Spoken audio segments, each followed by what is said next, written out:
Have you ever wondered what it would be like to face a freezing night in the heart of the Middle Ages? No electricity, no heating, not even a glass window to protect against the biting wind. Only raw wood, straw, and an unstable fireplace were all that separated humble peasants from the relentless cold of the medieval winter.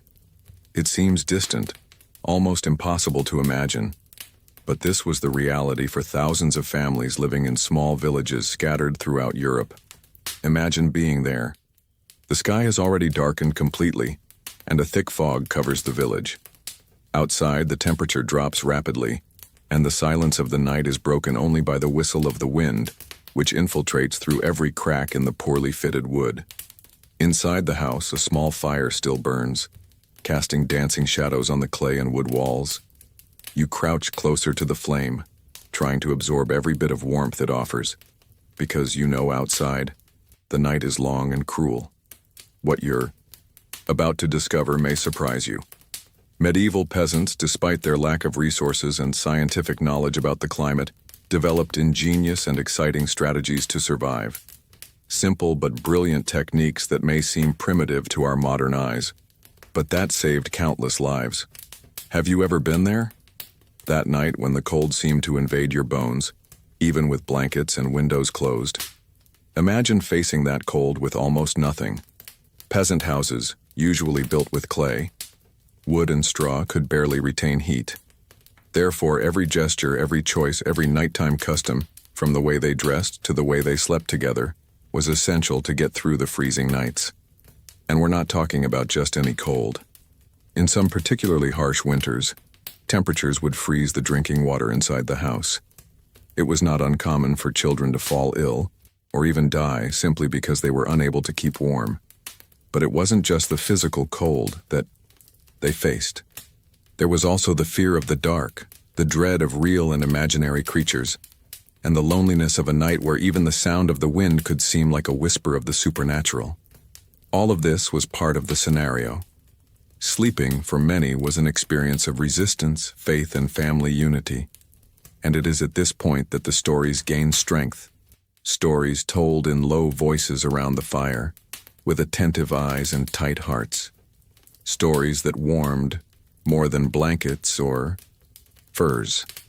Stay with me until the end, because throughout this video you will travel through a reality that few know about, but that shaped the lives of thousands of ordinary people, like you and me, who just wanted to spend one more night with their loved ones.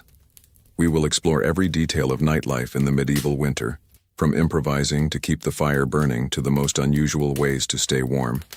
But before all that, close your eyes for a second and feel the crackle of burning wood. Blam. Sound of the wind outside, and the heavy breathing of someone trying to sleep. In the freezing darkness. Now that you're literally inside, let's find out together how exactly these people survived the coldest nights of the Middle Ages. And as the fire crackles, illuminating tired faces, you realize that there was much more than warmth being shared there. It was also affection, survival in the form of care, of presence. A blanket spread over several generations that learned to resist. Not only the cold, but loneliness, fear, scarcity. There was something deeply human in that nighttime routine of medieval peasants. The universal desire to protect those you love and find comfort, even in the face of adversity. If this topic resonates with you, if at some point this journey through time has awakened a memory, an emotion, or even a curiosity, leave here in the comments what touched you the most so far. It could be a feeling, a thought, or even a question. I read everything carefully, and these exchanges are what really heat up this channel. It is in this space that we build a small community, made up of people who are also enchanted by the details of the past. If liking this video seems like a way to keep this atmosphere alive, this kind of calm, deep, and thoughtful content, then click the like button. It's a simple gesture, but it makes all the difference.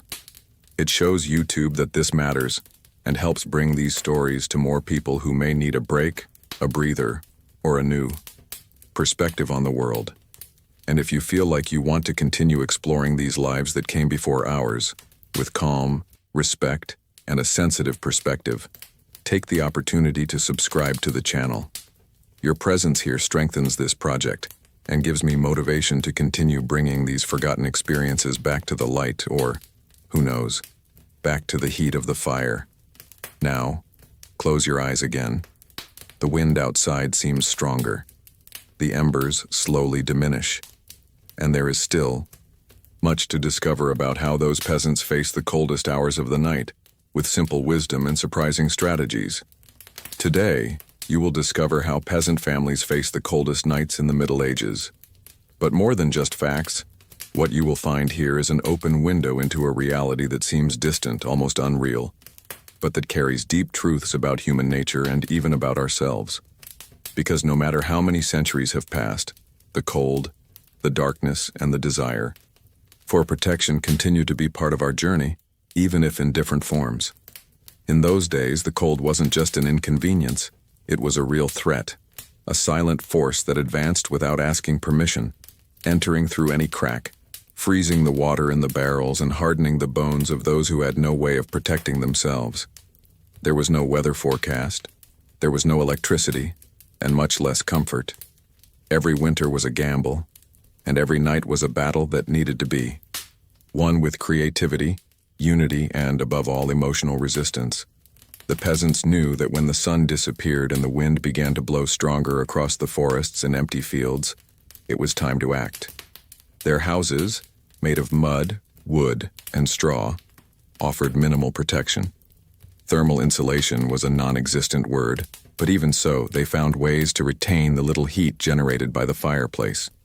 Families, often large, would gather in a single room, sleeping close together, side by side, sharing not only blankets but also human warmth and whispered stories in the shadows. It is curious to think how these houses, although fragile, were transformed into improvised fortresses, not because of the strength of the materials, but because of the intention behind each gesture. Rags were used to seal holes in the walls. Straw was piled in the corners to block the wind. Hand-sewn furs and cloaks were passed down from generation to generation, worn with almost ceremonial care. There was a silent wisdom in every decision made. No move was made by chance. And fire was more than just a source of heat. It was the heart of the home. Keeping it burning through the night was almost a sacred duty. Many families buried embers in the ashes so they could rekindle the flames in the morning. Others used stones heated during the day and placed them in baskets or wrapped in cloth to carry to their beds. A kind of rudimentary heater, created not by engineers but by necessity and intuition. Sleeping was not simply lying down and relaxing. It was entering a state of peaceful vigilance. Doors were reinforced. Cracks were sealed. Voices were low, always accompanied by the crackle of burning wood and the subtle sounds of rural life at night. An early rooster, the moo of a cow, the sound of the wind on the thatched roof tiles. All of this made up the intimate scene of a family trying to survive the coldest night of the year. And it wasn't just the physical cold. There was the constant invisible fear that came with the darkness. A fear that arose from both real and imagined threats. Wild animals, highwaymen, spirits, witches. The line between the physical and the mystical worlds was blurred, almost imperceptible. The night was also the territory of the unknown, and stories told in hushed tones helped not only pass the time, but also ward off the unseen dangers of the darkness. The children were always the first to be protected. They were wrapped in layers of fabric and placed right in the center of the communal bed, where the heat was strongest. The older ones, with their bodies hardened by previous winters, took the corners. It was a kind of silent choreography, repeated night after night, with a clear purpose: to resist together. Because back then, no one would spend the night alone. Now I want to go even deeper into this. Because behind every little decision made before going to bed, closing a door, tying a cloth around the window, feeding another log to the fire, was a mindset shaped by centuries of scarcity, survival, and adaptation. And it is at this point that we begin to understand the true impact that cold weather had on people's lives. It wasn't just about keeping the body warm, it was about keeping the flame of hope, of continuity, alive. It was about protecting what mattered most: family, rituals, the simple routine that kept chaos at bay. The temperature of the room was only part of the challenge. The other half was emotional, invisible, and required an inner strength that no one could see but that sustained everything. There was a hidden truth in this daily life, that suffering, when shared, becomes a bond. The extreme cold created closeness. There was no room for disputes, pride, or emotional distance. Everyone depended on everyone else, and this created bonds much deeper than any physical structure. Many historians overlook these behind-the-scenes details of medieval life. They prefer to talk about kings, battles, and treaties. But it is here in the silent intimacy of a peasant night that humanity reveals itself most strongly. It is in this setting that we see real transformation take place. From fragility to resistance, from fear to protection, from silence to connection. And even with all the difficulties, there was beauty. The sound of the fire, the smell of burning wood, the whisper of a mother rocking her child, the tired but calm look of someone who knew that, despite everything, the night would pass. And the next day, the cycle would begin again with the same uncertainties but also with the same determination. Comment below. This makes sense to me, if in some way, this dive into the medieval night awakened something in you. Be it a reflection, a memory, or just that good feeling of understanding the past with an open heart. Because the cold in the Middle Ages was not just a climatic nuisance, it was a silent, insidious force, and much more deadly than we usually imagine. When we talk about extreme cold today, we think of discomfort, perhaps a bad night's sleep or a difficult walk to work. But in the Middle Ages, the cold didn't just bother, it killed. And it did so slowly, relentlessly, and cruelly. It was an invisible threat that advanced without warning and, when it arrived, changed the way every decision was made within a peasant household. The temperature dropped, and there was nowhere to run. There were no public shelters, no central heating, not even the possibility of turning on a hot water tap. Winter was feared, respected, and anyone who underestimated it paid dearly. It's strange to think about it today, but back then, something as banal as a draft could be fatal. Children fell ill because of moisture accumulated on the ground. Elderly people died of pneumonia after a night without enough firewood. And often, the cold didn't kill directly. It weakened, opening the way for silent diseases that attacked little by little, as if they were part of a conspiracy of nature itself. The impact of this cold went far beyond the body. It affected the psyche and eroded hope.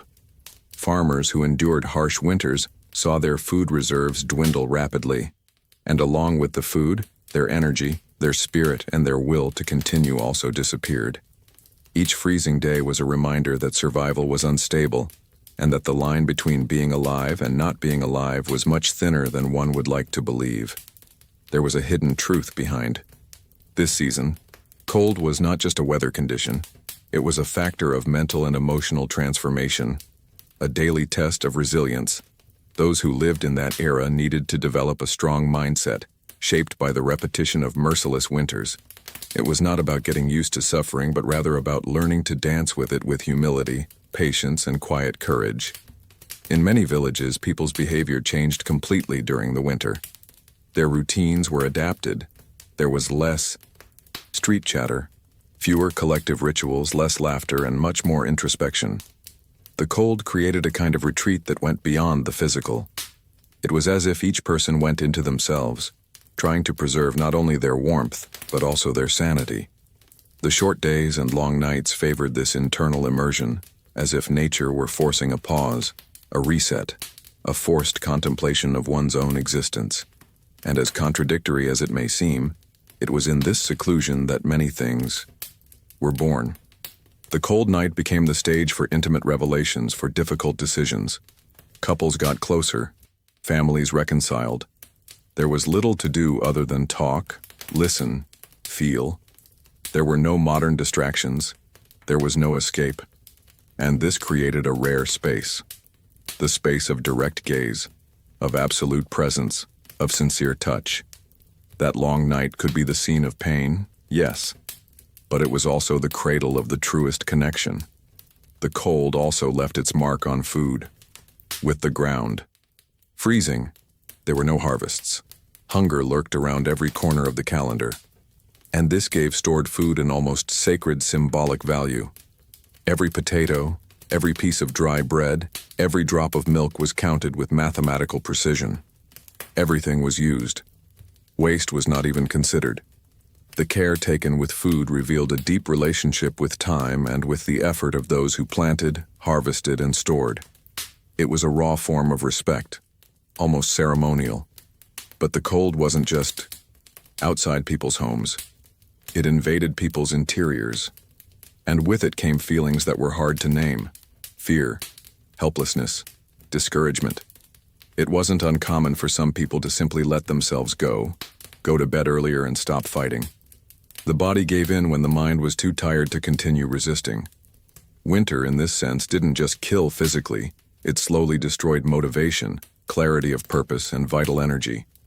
But that's where something powerful comes in: the instinct for continuity. Despite everything, there was an invisible force that kept these families going. The hope that spring would come. The memory of other winters overcome.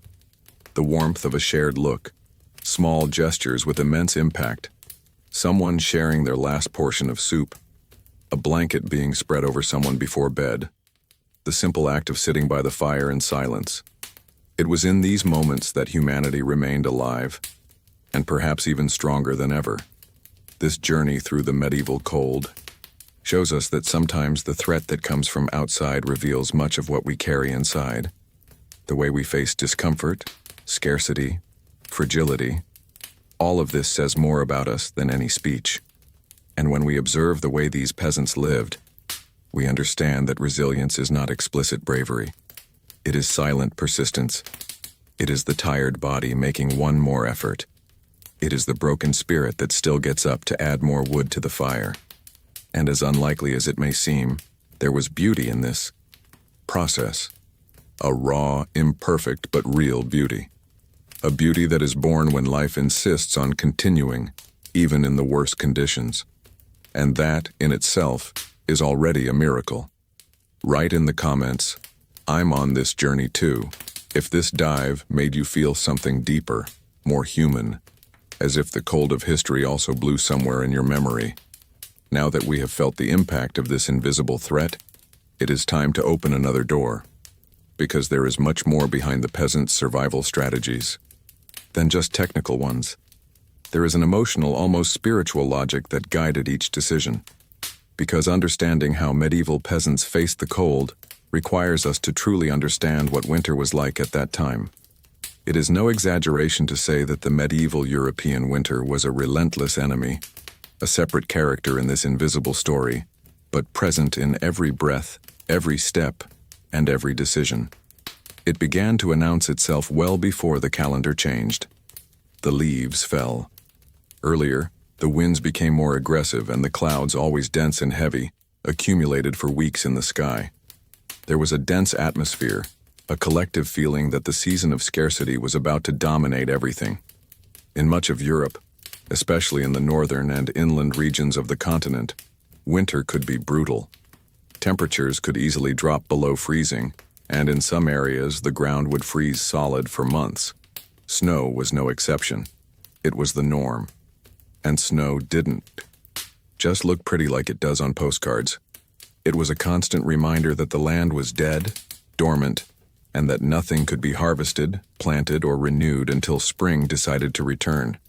For those who lived off the crops, this meant weeks, even months, without any possibility of food renewal. What was left to eat was what had been carefully stored, and that was it. The villages, surrounded by silent fields, took on an almost ghostly appearance. Everything slowed down. Even sounds seemed muffled, as if nature itself were trying to conserve energy. Walking along the icy trails was a challenge. Boots, when they existed, were made of hardened leather, which was not very insulating. In many cases, peasants would wrap their feet in thick cloth or straw before putting on anything. It was improvisation, It was adaptation. It was survival on the edge. And when the wind blew, that dry, cutting wind that seemed to cut through clothes like thin blades, the only answer was to lower one's head, pull one's cloak tighter against one's body, and carry on. Humidity was another constant problem. Unlike the dry cold that many imagine, medieval winters brought intense humidity, which infiltrated the walls of houses and the fabrics of clothes. Buildings, often without adequate foundations, absorbed water from the earth, and mold was a common presence. Sleeping often meant lying on a cold, damp, hard surface. This directly affected health. Flu, coughs, joint pains all became part of the routine. And with the rudimentary medicine of the time, any simple illness could turn into something fatal. But the cold, although dominant, was not the only factor to consider. Darkness was part of the equation. The short days, with only a few hours of natural light, affected the notion of time and profoundly altered the rhythm of the villages. With the arrival of the afternoon, around 4 or 5 o'clock, night had already taken over. And this long absence of light caused much more than fatigue. It brought confusion, fear, and forced introspection. Winter was a season of external and internal retreat, and in many ways it was a period of psychological testing. Getting through the winter well did not depend only on firewood and food, but on the mental strength of those who resisted day after day, even without any guarantee of improvement. This is when we begin to realize the true impact of this season, because the medieval winter shaped not only people's routines, but also their mentality. From an early age, children learned to associate the cold with care and discipline. Nothing was done lightly. From storing grain to choosing the time to go to the corral, everything was planned with prudence. A wrong decision could cost dearly, and there was no room for error. This constant pressure built a sense of collective responsibility.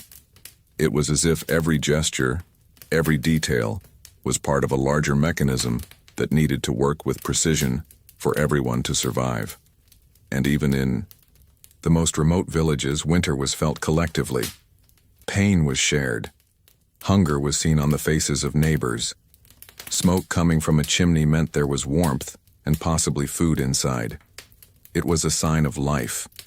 It was not uncommon for peasants to gather in larger houses with larger families to get through the harshest nights together. On those nights, the warmth of the human body became a resource. People slept close together, almost piled up. And no one saw this as strange. It was simply what had to be done. And then there was spirituality. Winter, for many medieval cultures, was not just a season. It was a sacred time, a time of spiritual testing. It was believed that evil forces were more at home during the long, cold nights, and so prayers and rituals intensified. Churches, though cold and dark, became not only physical but also emotional refuges. There, people sought more than answers.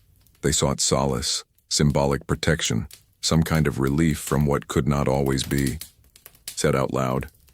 And in the midst of all this, there was silence. A thick silence, which came not only from the absence of noise, but from the suspension of all movement. Winter stopped time. It stopped the earth. It stopped joy. But inside the houses, amidst whispers and shy laughter, between shallow dishes and eyes shining in the firelight, something remained alive. Something that the cold, no matter how strong, could not freeze. The will to continue. Faith in the cycle. The certainty that all of this one day would pass. Comment below. This makes sense to me. If this winter landscape made you feel something more than cold, something deeper, more human, more real.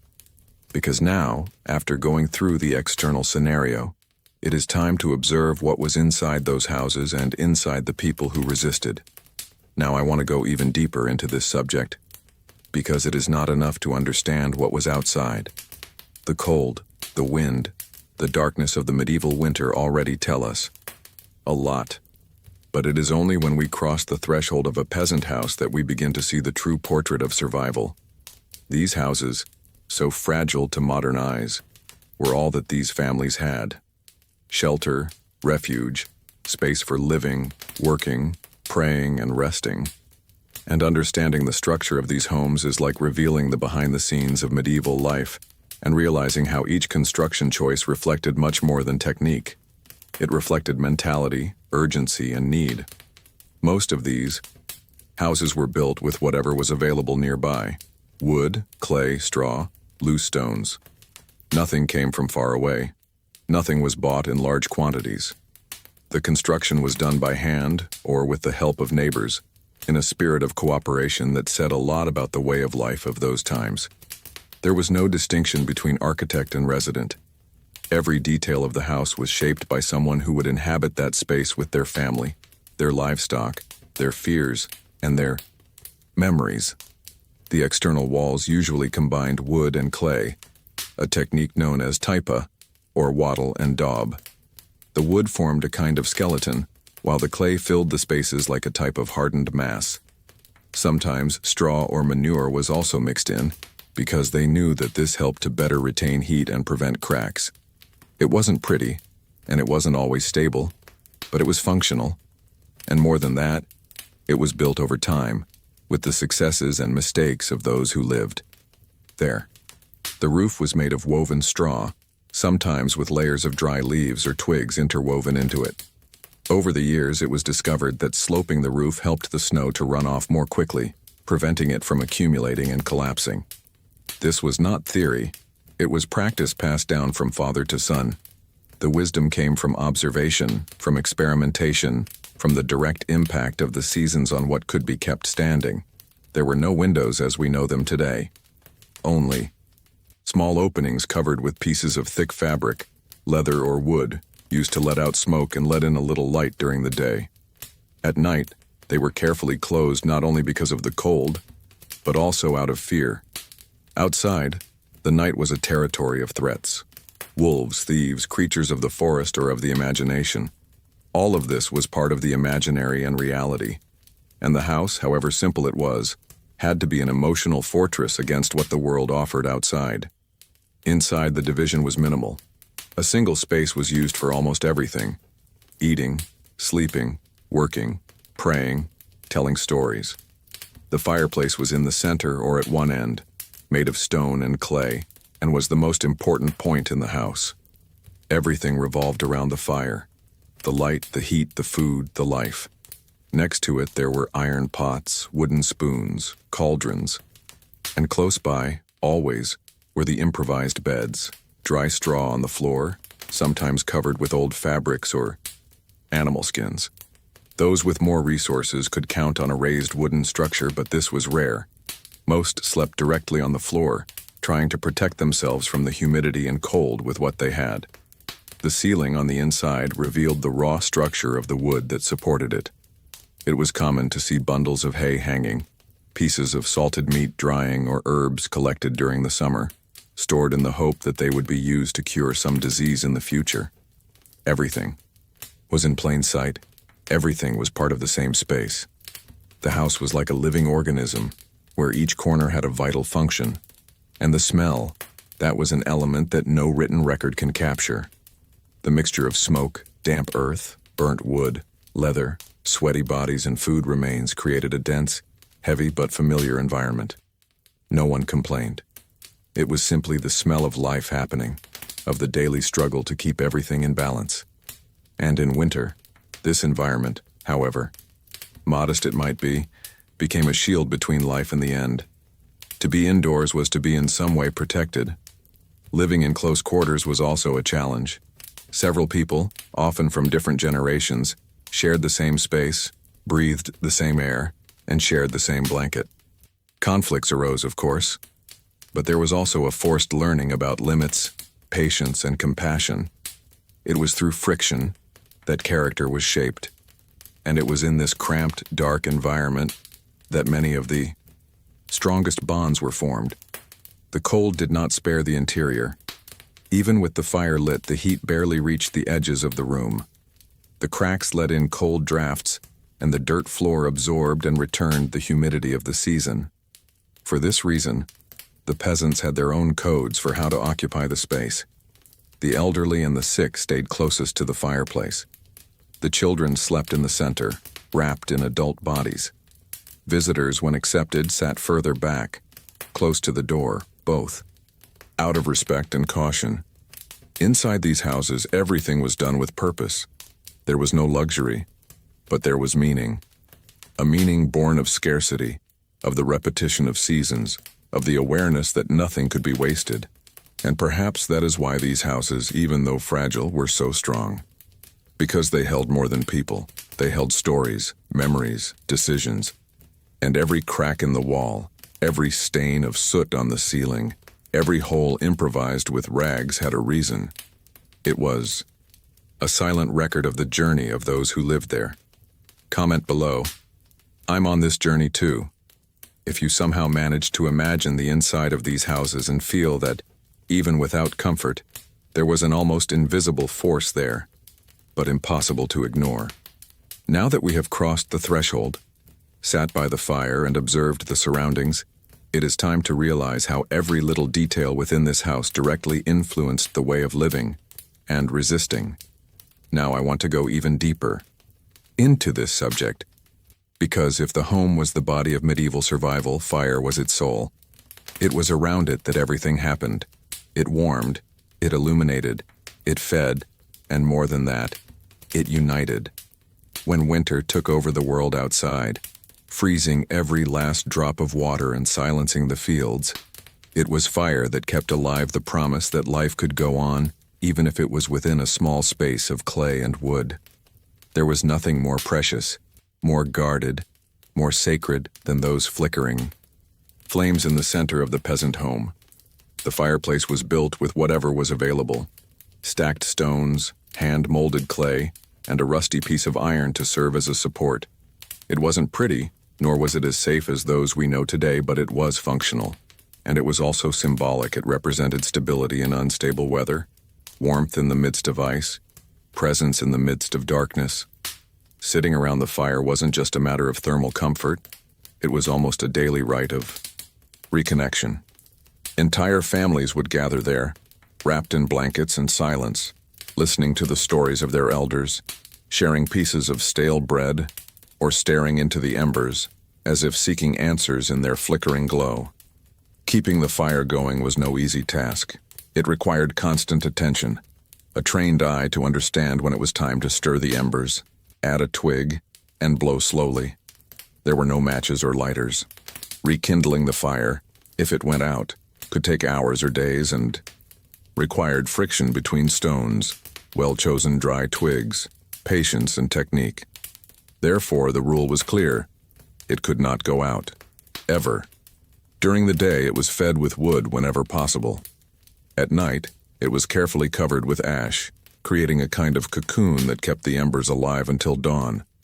These embers, often hidden under thick layers of ash, could remain there, breathing slowly, for 2 or even 3 days.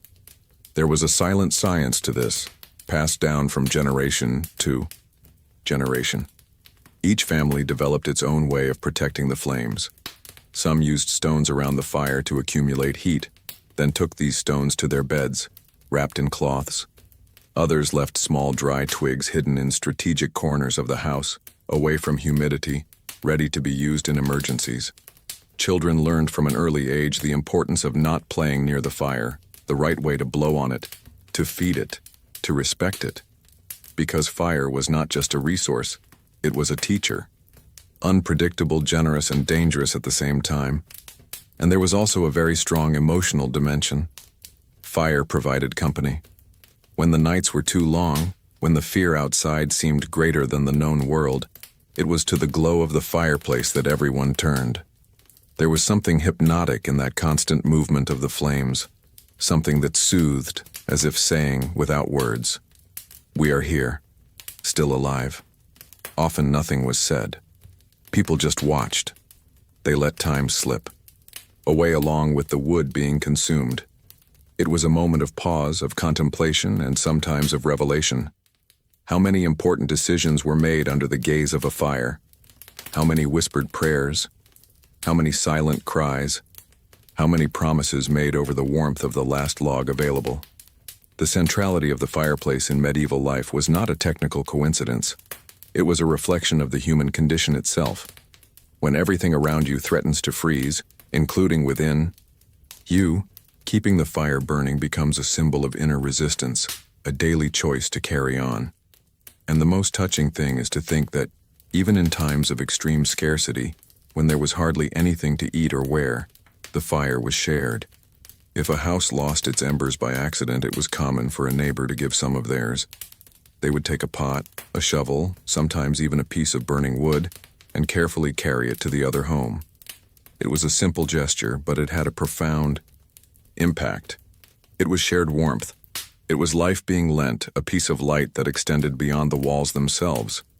And there was no need for thanks, because they knew that, the next night, they could be the ones who needed it.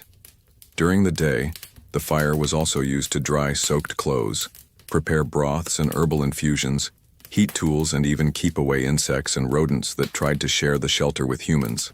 At night, it was the fire that kept the silence, the last flame to go out, the last sound before everyone surrendered to sleep, or more often to intermittent rest, interrupted by coughs, cold, and restlessness.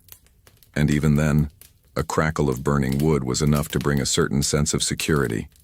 This intimacy with fire was not a choice. It was a vital necessity, and in a way, also a reminder, because fire, as welcoming as it was volatile. A misplaced spark could cause a devastating blaze. Entire homes could disappear in minutes, and so the respect for it ran deep. Fire was fed but never played with. It was seen as a living force, an entity that demanded care, presence, and reverence. The transformation this generated in people was silent, but real. Learning to care for the fire also meant learning to care for others, to observe, to listen, to wait for the right moment. It was an exercise in presence, in mindfulness in a world where everything was done with one's own hands. And this mentality, shaped by the repeated practice of keeping a flame alive, ended up extending to other areas of life. It created an awareness of time, of effort, of what is essential. Fire taught us that we cannot rush what takes time, that a single ember, when well cared for, can rekindle an entire bonfire, that the most lasting heat comes from what burns slowly. And perhaps that is why, even today, so many people still feel an inexplicable peace when looking at a lit fireplace. Because somewhere in our collective memory, this ancestral knowledge still lives. We still carry, even without realizing it, the memory that fire was the thin line between the end and the continuation. Write in the comments, "This makes sense to me," if at some point in this journey you also felt that keeping a flame burning is much more than a physical act. It is a silent symbol of our own inner strength. And now, with this living flame before us, I want to show you how this energy was spread throughout the house. Because the heat did not stop at the fire. It transformed into surprising habits, gestures, and tactics. Now I want to go even deeper into this subject, because it was not enough to have a fire burning in the center of the house. The heat had to be preserved, spread, and above all, prevented from escaping. And it is here that the quiet ingenuity of medieval peasants reveals itself in its most raw and revealing form. In a world without building technologies, without thermal insulation, without structured scientific knowledge about temperature or condensation, what really counted was careful observation, accumulated experience, and a certain kind of practical intelligence, the kind that arises when one has no choice. The hidden truth here is that the rudimentary insulation techniques used by these families were not signs of backwardness, but testimonies of the human capacity for adaptation. The walls, made of wood and clay, often cracked or with holes created by time, did not hold the heat for long.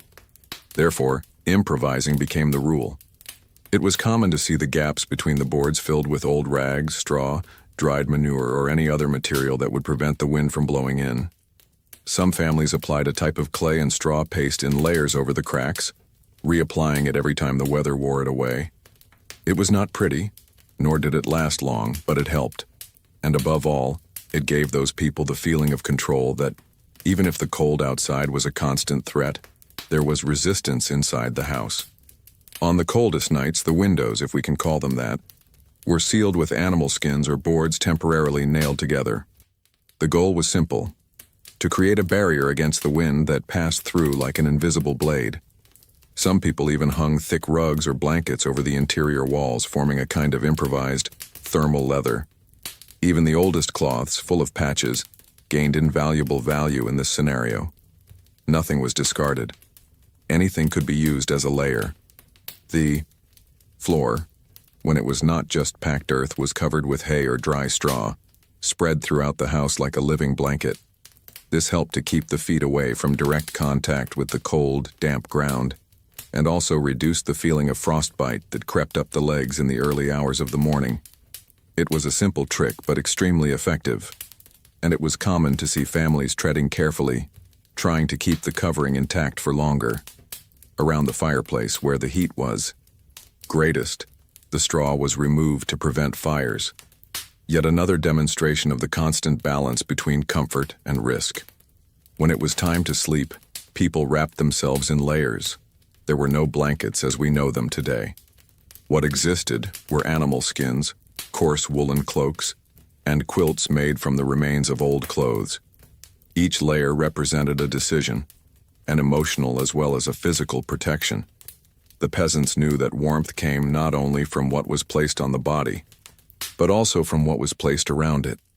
For this reason, many families improvised partitions inside the house using heavy fabrics, ropes with hanging cloths, or strategically pushed furniture, creating small areas where the heat was better concentrated. The bed, or rather the resting area, was set up like a nest. First came the straw base, then thick fabrics, and finally layers of blankets. Everyone slept close together, sometimes clinging to each other, because human warmth was also a resource. And this constant contact, night after night, generated a different type of intimacy, not necessarily emotional, but physical, practical, silent. It was the type of bond built for survival, for the need to keep everyone alive until dawn. Clothing was also part of the insulation system. Peasants dressed in layers even before the sun set. Wool over linen, leather over wool. Hoods and headdresses were essential, even indoors.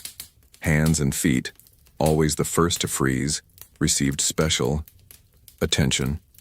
Thick hand-knit socks, pieces of cloth rolled up like bandages, and even straw sacks were used to protect these vulnerable extremities.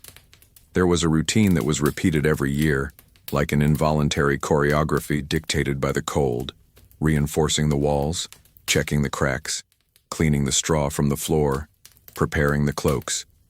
All of this was part of the preparation for a weather that would inevitably arrive.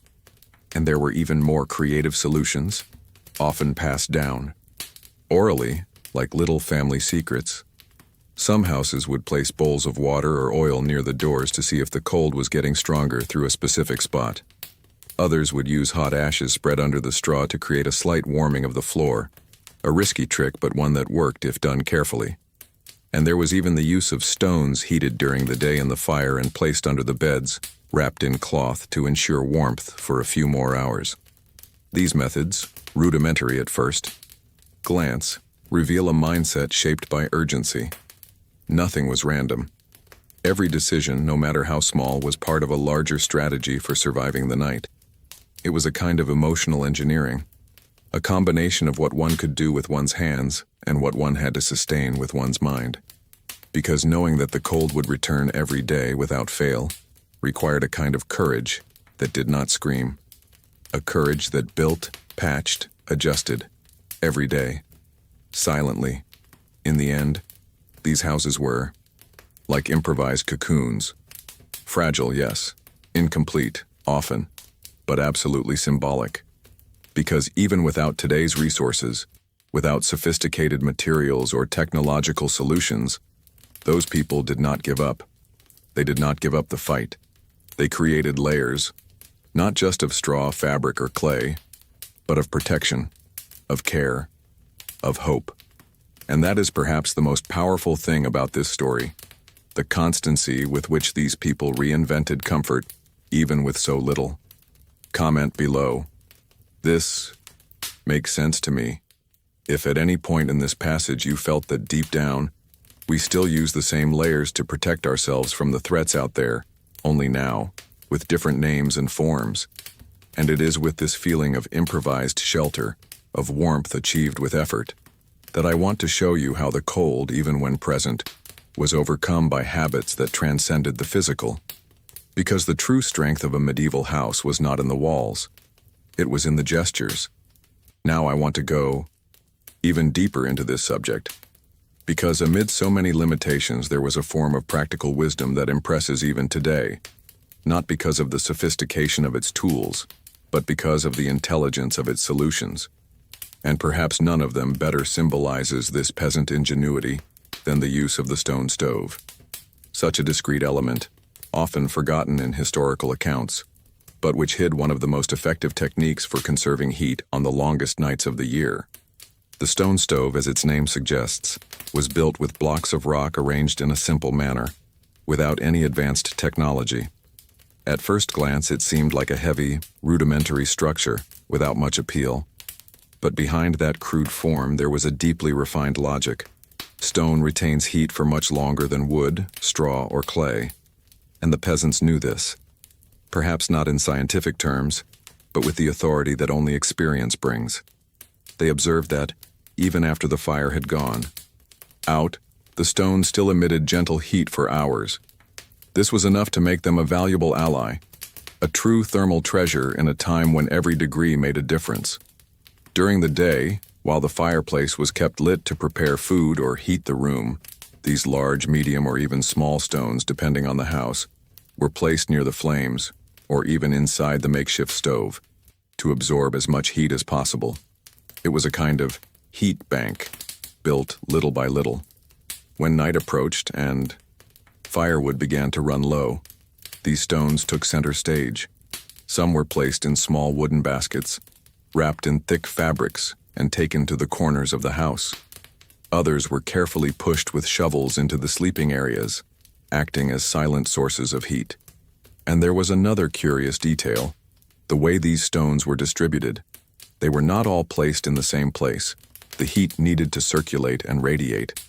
Therefore, each family developed its own strategies. Some placed the stones under benches or improvised wooden beds, creating a kind of conduction heating system. Others wrapped them in sheepskin and used them as a kind of heating pad, especially for children and the elderly, who suffered more from the drop in temperature during the early morning hours. The interesting thing is that this was not just a functional solution. It was also a practice loaded with intention. There was care in the gestures. There was a sense of protection being renewed every time one of these stones was removed from the fire, wrapped with care and taken to someone. It was as if the heat stored there also carried a bit of the effort of those who spent the day feeding the fire, the dedication of those who thought of that gesture before the cold arrived. More than inanimate objects, these heated stones became part of the emotional routine of the house. There was a collective mentality that every resource, no matter how simple, needed to be respected. Nothing was banal. Nothing was automatic.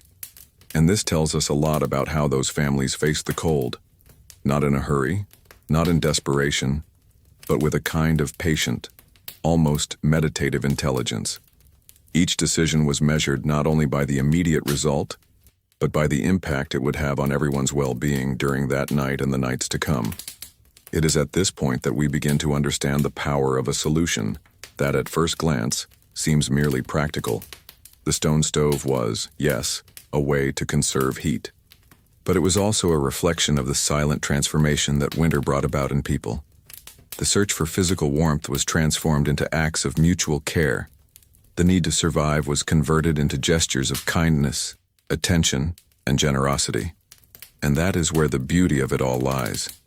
In the midst of an environment where everything tended to freeze, there were small acts of human warmth circulating like embers that refused to go out. It was not uncommon, for example, for a heated stone to be passed from one house to another. If a family learned that a neighbor had lost their fire during the day, something more common than one might think, due to strong winds, accidents, or lack of firewood, it was common for someone to cross the village with one of these well-protected stones even at the risk of burns. A simple gesture, but loaded with meaning. It was a literal transfer of heat, but also a reaffirmation of bonds, a reminder that no one endured alone.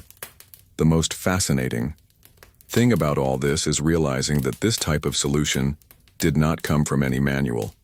There was no record, manual, or formal instruction. These were practices passed down from generation to generation through observation and experience. It was oral knowledge, the accumulation of small discoveries made based on trial and error. And this leads us to an important revelation. Survival there did not depend on technology, but on sensitivity. It was necessary to observe, test, repeat, make mistakes, and adjust. It was a continuous journey of learning in the midst of scarcity. Many of these houses also developed simple systems to reuse the heat from the stove structure itself. Some peasants built the stove so that it was placed against one of the house's interior walls. The heat that accumulated in the stone throughout the day was then absorbed by the wall and gradually radiated into the room next door. It was rudimentary, but it worked. It was architecture being shaped by necessity, by the urgency to make every inch useful, every degree of heat usable. And this is perhaps one of the most impactful lessons of this story, how limitations created possibilities. In a world where almost everything was lacking, people learned to see the potential of what was within their reach. They learned to use time to their advantage, to work with the rhythms of nature, to dialogue with fire and stone as if building trust. There were no guarantees. Winter made no promises, but still, every night the heat of the stones was rekindled, because deep down this daily gesture carried a decision not to give up. Write in the comments, "I'm on this journey too." If this image of heated stones circulating between humble hands like small sparks of care touched you in any way. Because now, with the fire radiating and the stones slowly spreading heat, it is time to observe how the body itself entered into this dance with winter, and how each piece of clothing became armor against the darkness. Now I want to go even deeper into this subject, because no matter how much fire there was in the center of the house, heated stones scattered in the corners and improvised blankets covering the windows, the cold still found its way in. The medieval winter was persistent, relentless, and always left its mark. And it was precisely this constancy that forced peasant families to resort to an even more primitive, but also more powerful resource, their own bodies. More than shelter, more than fire. It was human warmth that night after night sealed the fate of who would or would not resist until dawn. Sleeping in groups was a common practice, almost automatic. There were no divisions of rooms, no space for privacy. Men, women, children, and sometimes even smaller animals slept together, side by side, forming a kind of collective organism, breathing the same air, sharing the same blanket, trying to keep their body temperature at minimum safe levels. And although today this may sound uncomfortable or even invasive, back then it was a matter of survival.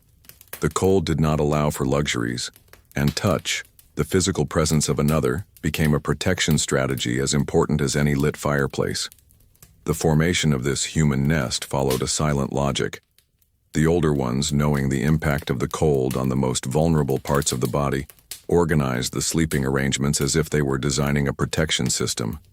Children and babies were always placed in the center, surrounded by adults, not only for emotional safety but for thermal efficiency. Those with more body mass and resistance were placed at the ends, enduring the cold currents that still managed to penetrate the improvised walls. And even so, no one slept deeply. Sleep was light, interrupted, restless. But it was also necessary. The forced physical intimacy created a kind of nonverbal language. Over time, the bodies learned to accommodate each other. Each movement was carefully calculated so as not to disrupt the balance of that bundle of heat. There was a shared, almost ritualistic silence, where the simple act of lying down meant entering into a tacit pact. We are together, we are trying, we are resisting. And it is curious how, within this dynamic, affections were also built. Even if there were no declarations, spontaneous hugs or sweet words, There was a form of affection that only exists when the other person's body is what keeps you from freezing. It was not uncommon for someone to get up in the middle of the night to rekindle the coals or check a draft. And upon returning, they would find the group instinctively making room to welcome them back. This type of connection, born of necessity, shaped a silent trust. It was more than just coexistence. It was a fusion of presences, a kind of pact of warmth. And this, little by little, went far beyond the night. It began to influence the day, the way decisions were made, how supplies were divided, how conflicts were resolved. Those who had survived a night together were unlikely to ignore the other at dawn. This practice also involved unwritten rules. Those who were sick, for example, were positioned so that they could receive more heat without putting others at risk.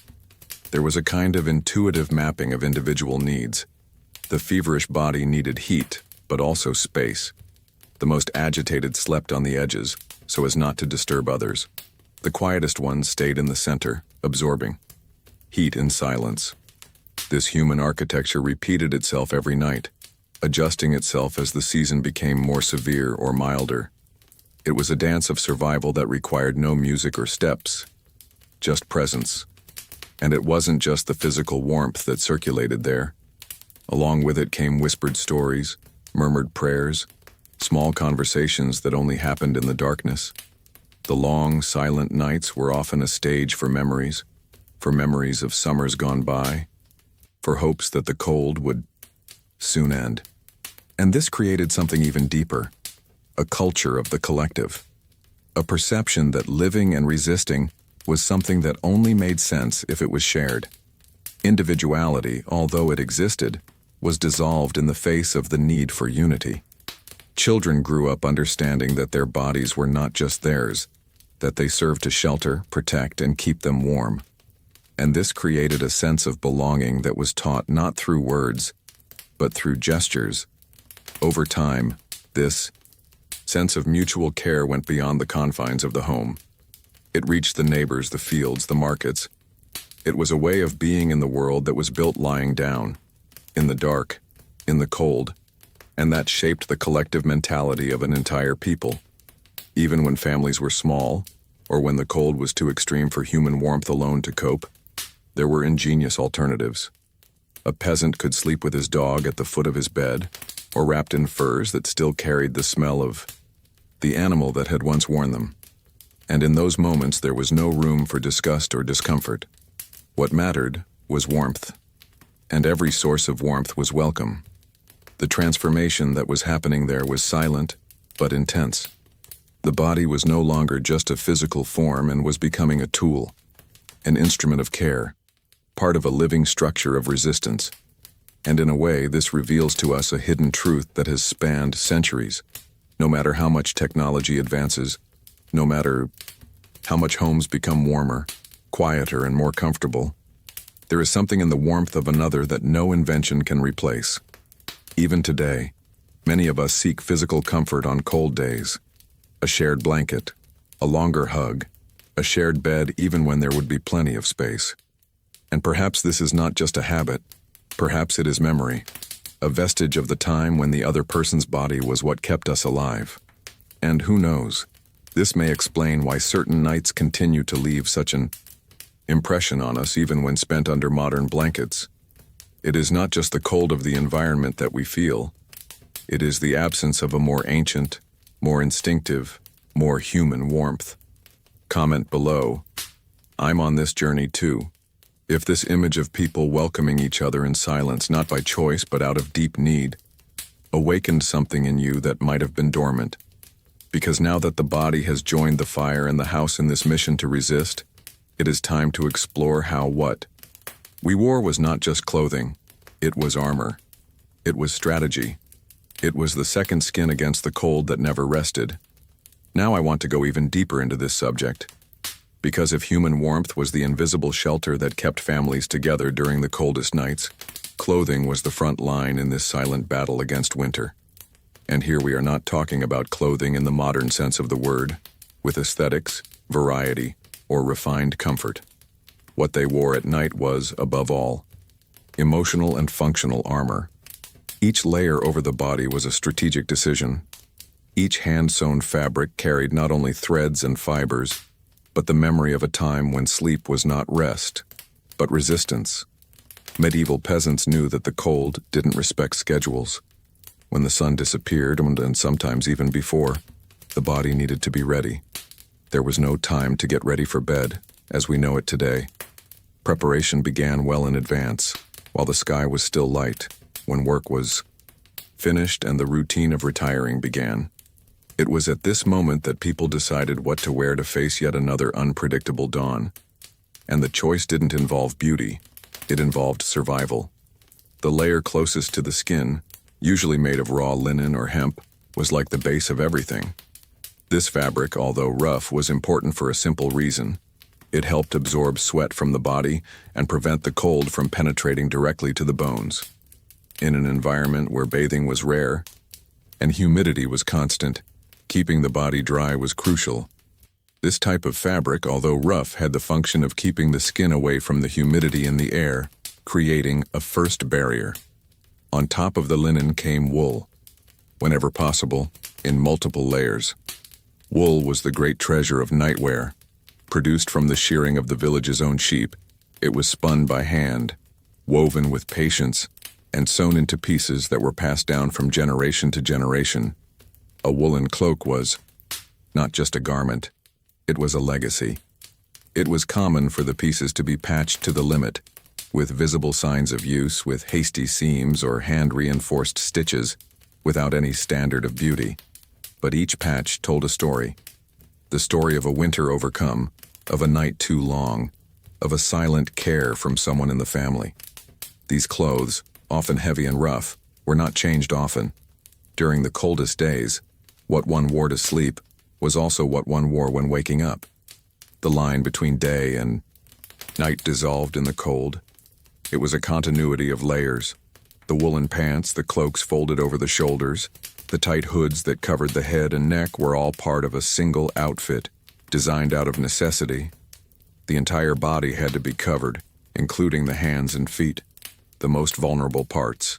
For this reason, peasants wore gloves made of raw material, thick socks, and sometimes wrapped their feet in rags before going to sleep, creating a kind of improvised sandals inside. The bed itself. For the elderly, this protection was even more intense. Many slept in cloaks reinforced with leather on the inside, or even with pieces of fur sewn inside, creating pockets of heat that helped keep their joints warm. It was empirical wisdom, born of repeated pain. They knew that morning stiffness was not only uncomfortable, it was a sign that the cold was winning, and each layer of clothing was a shield against it. Children, in turn, were dressed in the warmest and softest clothing available. Even with limited resources, caring for their little ones was a priority. Many mothers improvised sleeping bags by sewing pieces of wool with old fabrics, creating a kind of envelope in which the child was carefully placed, as if being cradled by the earth itself. These bags could be reused by younger siblings and carefully kept for years. They were more than just items of clothing. They were symbols of protection. There was also a ritual dimension to night clothes. Putting them on was not just a mechanical gesture, it was almost a rite of transition from the outside world to the inside. With each layer put on, the body said, "I am ready to resist." It was a mental preparation, not just a thermal one, a kind of psychological shield against what was to come. And the most curious thing is that even without understanding terms like thermal regulation or body insulation, the peasants were spot on with their strategies. They learned from their mistakes, from sleepless nights, from bodies that woke up sore or never woke up again. These clothes were also, in a way, extensions of the house. The same fabrics that sealed windows or covered holes in walls were used to dress bodies. It was all part of the same defense system. The same fabric could cover a bed, serve as a cloak, and at another time be hung to block the wind. There were no separations. Everything was useful. Everything was part of the same logic, to keep warm, to protect life. And even when these clothes got damp, which was frequent, given the constant humidity inside the houses, The habit was not to take them off. They would put on another layer on top. Taking off wet clothes at night was risky. Exposure to the cold air could cause heat stroke, pneumonia, and respiratory diseases. So people resisted like this, wearing one layer over another, layer upon layer, until the body was almost unrecognizable and yet vulnerable. This image of bodies bundled in improvised layers reveals something essential about the time. Adaptation was not a choice. It was an instinct shaped by years of scarcity and experience. And the most striking thing is that even with the rough clothing, crooked seams, heavy fabrics, and lack of comfort, there was dignity. There was beauty. Not the beauty of form, but of function. The beauty of silent resistance, of the body that refuses to give in to the cold, of the fabric that, even when torn, still fulfills its mission. Today, when we choose our nightwear, often thinking about softness, lightness, or style, we rarely realize that there was a time when the choice was a matter of life or death, and that, back then, each piece of cloth represented not only protection, but also an ancient gesture of care. Someone spun it. Someone sewed it. Someone folded that fabric with rough hands, thinking, "This will help." Write in the comments, "This makes sense to me." If, when imagining these layers upon layers, you also felt that sometimes what really protects us is not the fabric, but the intention with which it was placed on us. And it is with this idea of silent protection that we can now delve into an even more intimate space. The improvised straw beds, the fur blankets, and the way in which, even without comfort, rest still happened. Now I want to go even deeper into this subject, because after the fire that warmed, the clothes that protected, and the body that shared heat, came the most delicate moment of the day, going to bed. But in the context of the medieval winter, the act of lying down was not just rest. It was a transition to the unknown. What was known as a bed was very different from the idea we have today. There were no padded mattresses, clean sheets, or soft pillows. What existed was improvised, and behind it, a sense of comfort that did not arise from what one had, but from how much it meant within that reality. The bed base, when it existed, was made of dried straw, harvested from the fields in late autumn. Before the humidity made it unusable, this straw was piled up and spread on the ground or on a simple wooden structure. Some houses had rudimentary platforms built of ill-fitting planks, supported by stones or logs. But in most cases, the ground itself was the support. On it, the straw formed a kind of nest where the bodies could rest, not exactly in comfort, but with relief. The straw helped to insulate the cold of the ground, softened the hardness of the packed earth a little, and served as the first layer of warmth. Over time, the straw would fall apart, get moldy, and gain moisture. And even then, it was reused as much as possible. When it started to cause itching or spread small insects, it was replaced not out of freshness, but out of necessity. And this detail already reveals a lot about the scarcity mentality. Everything was used until the end. A straw was not just straw. It was a resource. It was time. It was manual labor. It was part of the survival mechanism. On top of this were the fur blankets. And this is where the scene becomes even more symbolic. These skins were not just utilitarian objects. They were the last barrier between the body and the night. They came from sheep, goats, pigs, deer, and sometimes even wolves, depending on the region and luck. Families who managed to hunt or trade for a better pelt guarded this possession with almost religious zeal. It was carefully spread out, wrapped around the feet, tied over the shoulders. And often it was shared by 2 or 3 people. There was no blanket per person. There was no such separation. The heat needed to be concentrated, and thicker skins accumulated heat more efficiently. Therefore, the layers were distributed based on who needed it most. Children, the sick, the elderly all had priority. And even when the blanket was insufficient, a solution was found. They turned on their sides, slept close together, molded themselves to the contours of each other to retain heat under the same blanket. It was a type of solidarity that did not need to be spoken. It was outlined in the silence of the night. Some skins were rough, poorly cured, and smelled strongly. Others were smooth, warm, and more skillfully worked. But they all had the same purpose: to preserve life during the most vulnerable hours. And the most impressive thing is that despite the discomfort, despite the smell, despite the stiffness, those skins were embraced as the last frontier of safety. They were the ones people slept on. They were the ones they dreamed on. The pillow, if it existed, was made of rags or pieces of cloth stuffed with straw, loose wool, or even feathers when available. In some cases, a rolled-up cloth bag was used, resting under the arm or under the head. It was not for cervical comfort. It was simply to keep the face from being directly against the ground or against the wood. Once again, what mattered was not comfort in itself, but what was possible with the means available. It was the symbol of the transformation of limitation into strategy. And like everything back then, this structure of rest had a silent backstage. Who prepared the bed?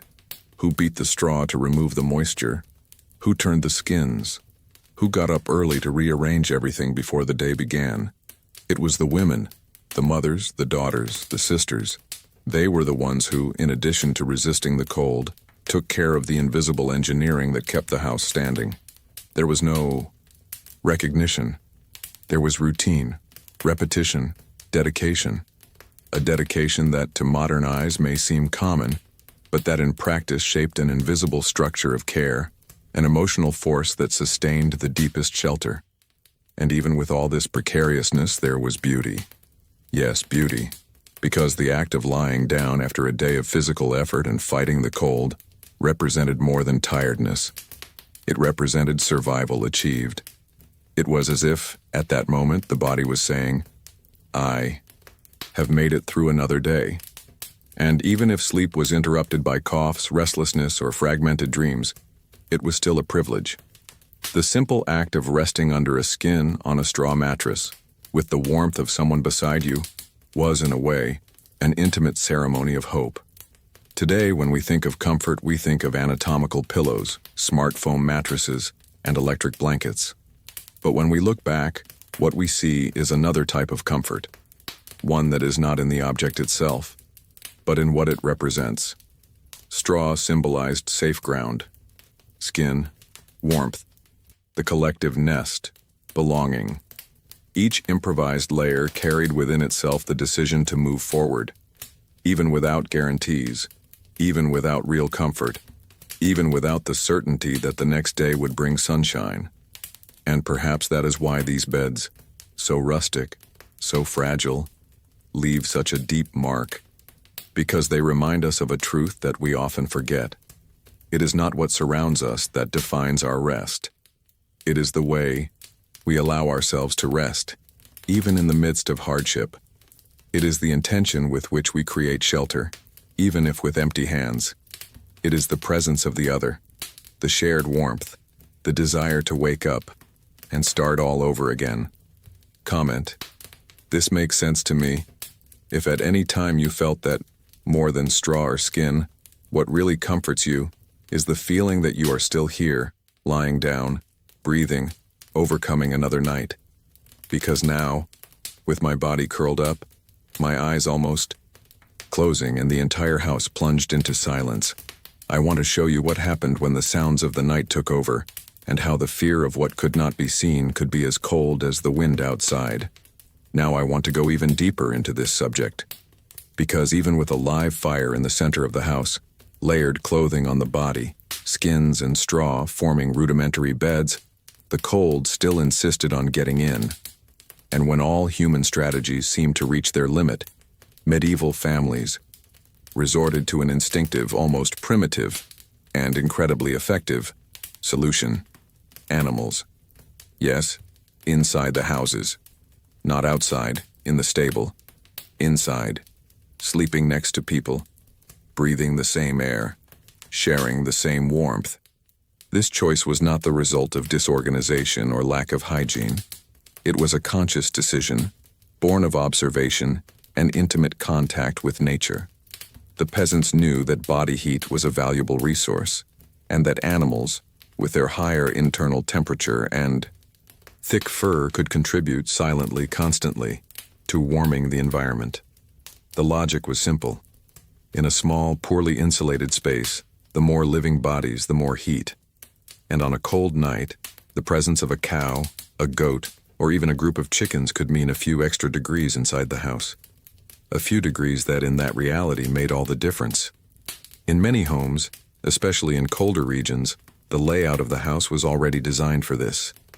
One end of the building was reserved for smaller animals, sometimes with a partition of wood or beaten earth, sometimes just with a difference in level on the floor. It was common to find chickens sheltered under benches, sheep leaning against the door, pigs huddled in dark corners, and even larger animals such as cows or oxen could be brought inside on particularly harsh nights. The weight, heat, and even the smell of these animals were tolerated because they became part of a shared survival system. And here comes a curious revelation. This constant proximity to animals shaped not only the physical environment, but also the mentality of care. People did not see these animals only as work tools or a source of food. They were companions on their journey. They were warmth. They were life. They were company. Imagine a silent night, with the wind howling outside and darkness covering everything. Inside the house, a cow breathes steadily. A chicken moves under the bench. A dog curls up at the foot of the bed. This environment, so different from what we imagine as ideal, was, in fact, a portrait of integration with nature. There were no defined boundaries. Everything was mixed together. People, animals, heat, smell, sound. And from this fusion, a type of comfort emerged that went beyond the physical. This coexistence also created codes. The place of the animal within the house was not random. There were routines. Certain spaces were cleaned more frequently because they sheltered the animals. Some families placed extra straw in places where the animals usually lay. Others built small makeshift enclosures with pieces of wood to prevent them from getting too close to the fire. All of this required attention, organization, and daily decisions. But the return was clear.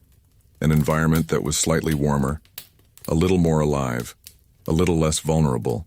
And perhaps the most striking thing is to realize how much this choice brought invisible layers of connection. Because there, in the same space where stories were told, cooking, sleeping, and resisting, there were also moos, heavy footsteps, the scratching of hooves on the ground, everything coexisting, and somehow everything was in balance. This animal presence, however rustic it may have been, gave the nights a kind of living presence against the absolute silence. And that has a weight. At a time when the fear of the dark was more than psychological, it was spiritual, cultural, existential. The sound of the animal next door worked as an anchor, like an affirmation that the house was full, that there was life pulsating, warmth spreading, even if in silence. There are reports of children falling asleep leaning against sheep, or families using the warmth of pigs' bodies as improvised pillows. Situations that today would seem strange, even absurd, but in that context carried an undeniable truth. The instinct to continue living shaped even our bonds. The warmth of the animals, then, was not just physical. It was symbolic. It was the continuity of nature offering its support. It was a reminder that human beings, even in the face of progress and invention, still depend deeply on what is alive around them. And accepting this bond was also accepting one's own fragility. It was recognizing that no one could overcome the cold alone. This revelation changes a lot about the way we see those families. They weren't just peasants fighting against the seasons. They were beings in deep harmony with everything around them. People who understood the timing of plants, the behavior of animals, the rhythm of the moon, the silence of the wind. People who transformed limitation into bond, and bond into protection. And there was beauty in that too. A beauty that was not in clean skin or organized spaces, but in the spontaneous dance between what was human and what was animal. a coexistence that taught patience, care, attention, because sleeping next to an animal demands respect. It demands reading its behavior. It demands trust. And all of this, even without a name, was taught from generation to generation. Today, when we push everything that is not human out of our homes, we often lose this direct contact with the natural rhythm of life. We surround ourselves with isolation, comfort, silence. But in doing so, perhaps we are also pushing something else away. The memory that the warmth of life is multiple, it is collective, it is instinctive. Write in the comments, I'm on this journey too. If this image of people and animals sleeping under the same roof, keeping each other warm, awakened in you the feeling that the essential sometimes is much simpler than it seems. Because now, with everyone gathered in the same space, with the fire crackling, the body covered, and the living sounds of the night echoing through the walls, I want to show you how, even with all this, the cold was not the only visitor in the early hours of the morning. There was another type of presence, and it lived in the invisible fears. Now I want to go even deeper into this subject, because after all that, the fire kept alive, the clothes tucked in, the animals sheltered, the straw spread out on the ground, the skins spread out, the bodies lined up to share warmth. There was still something essential that could never be forgotten, the nightly ritual. This ritual was not a whim, nor a formality. It was a carefully constructed system around survival, a sequence of gestures, small decisions, silent repetitions, that day after day prepared the space in the mind for the crossing of the night. And when one lives in a world where darkness brings not only rest, but risk, of cold, of attack, of accidents, of disease, each detail of this preparation takes on an almost sacred weight. The ritual began before the sun had completely disappeared. There was a collective sense of urgency as the light began to fade. There was no artificial lighting. What was done at night depended on the brightness of the fire or the dim light of the oil lamps, if any. So everything had to be planned in advance. Even before the last meal, someone, usually the most experienced person in the house, was already taking care of the basics, closing the windows, or rather, covering the openings in the wall with boards, fabrics, or pieces of leather. Every crack was an open door to the wind and to fear. Blocking it up was like saying to the outside world, inside is our refuge. Next came the care of the fire, not just to keep warm, that had been worked on all day, but to ensure that it would not die out or spread uncontrollably during the night. It was necessary to feed it with the last dry logs of the day, spread the embers evenly, and then cover them with ashes so that they would breathe slowly during the night. There was something poetic about this gesture. It was like putting the heart of the house to sleep without extinguishing its presence. The fire could not be too strong nor too weak. It had to be at the exact point of resistance. Around the fireplace, as the flames dimmed and became just a reddish glow, other gestures completed the routine. Someone would lock the door, and this act, so simple to us today, was loaded with symbolism. There were no locks as we know them, but locks made of wood, pins, stones, or bars fitted between the door frames. Sometimes braided ropes were used for added security. Locking the door was an act of delimitation. It was saying, enough for today. It was a cut between what was outside, wild, unstable, unknown, and what was inside, the home built with effort, warmth, and presence. After that, everyone went to their part of the cleaning. The children were placed in the most protected corners. The most restless animals were tied up or calmed. The sounds of the night began to make themselves felt. The wind which hit the boards, the snap of a twig outside, the footsteps of some bolder animal on the roof. All of this was real, and also symbolic, because the medieval night was not just the absence of light, it was the presence of the unknown. For this reason, the nocturnal ritual also served to organize the mind, to align the body with the idea of rest, but with vigilance. In some homes, part of this ritual included prayers, words whispered in a low voice asking for protection, giving thanks for the firewood that never ran out, for the straw that still sustains, for the food that was enough to share. There was faith, yes, but not a dogmatic, institutional faith. It was an instinctive faith, born of daily life, of repetitions, of the real fear of loss. It was like saying to oneself and to whoever was listening, "We did our part, now we need yours." This ritual, although simple, was also an exercise in emotional organization. It was the moment when everything that had been experienced during the day had to find a place within the person. The tired body was given a break. The mind, even though alert, let its guard down just enough to allow a little dreaming. And the space of the house after so many activities was transformed into a sensory shelter. The smell of firewood, the heat retained in the skins, the sound of the animals' slow breathing, the rustling of straw being arranged under the weight of the bodies. All of this made up a choreography of resistance. And even when the routine was disrupted by some emergency, a strange noise outside, a feverish child, an animal escaping from its restraint, the ritual would begin again, not as a mechanical act, but as an act of reaffirmation. It was a way of saying, even without words, we are still here, and as long as we are, we will continue to do what needs to be done. Over time, these rituals became tradition, a wisdom that could not be learned from any book, but rather was absorbed by observation, practice, and repetition. And when a new generation grew up, it was natural for the younger generation to learn without anyone having to teach them with words. They simply observed. They knew when it was time to cover the window, when the fire was at the right temperature, how to make the right noise with the door when locking it. These details, small at first glance, were what sustained the invisible structure of care. And this tells us something powerful about that time. Comfort was not passive. It was not given away. It was built, gesture by gesture, every day.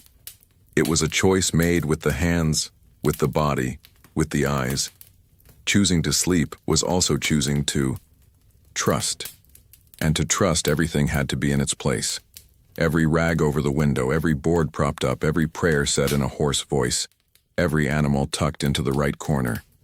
This was the silent backstage of peasant life, a ritual of preparation for the unknown, repeated night after night, as if building a shield against what one could not control. And even on the days when everything went wrong, when the wet wood did not burn or the door did not close properly, the ritual was still performed, because the attempt at order was in itself a form of courage. Comment below. This makes sense to me. If at any time you felt that the way we prepare for sleep says a lot about the way we choose to live. And now, with everything silent and the world outside in darkness, I want to show you how, even with all these precautions, there was still a visitor that no amount of shaking could drive away.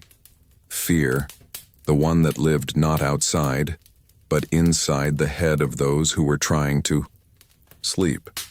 Now I want to go even deeper into this subject, because in the midst of all this nocturnal ritual, lighting the fire, sealing the windows, distributing the skins, organizing the animals, locking the doors, and preparing one's own body for another night, there was one gesture that was repeated with silent constancy, taking care of the children first.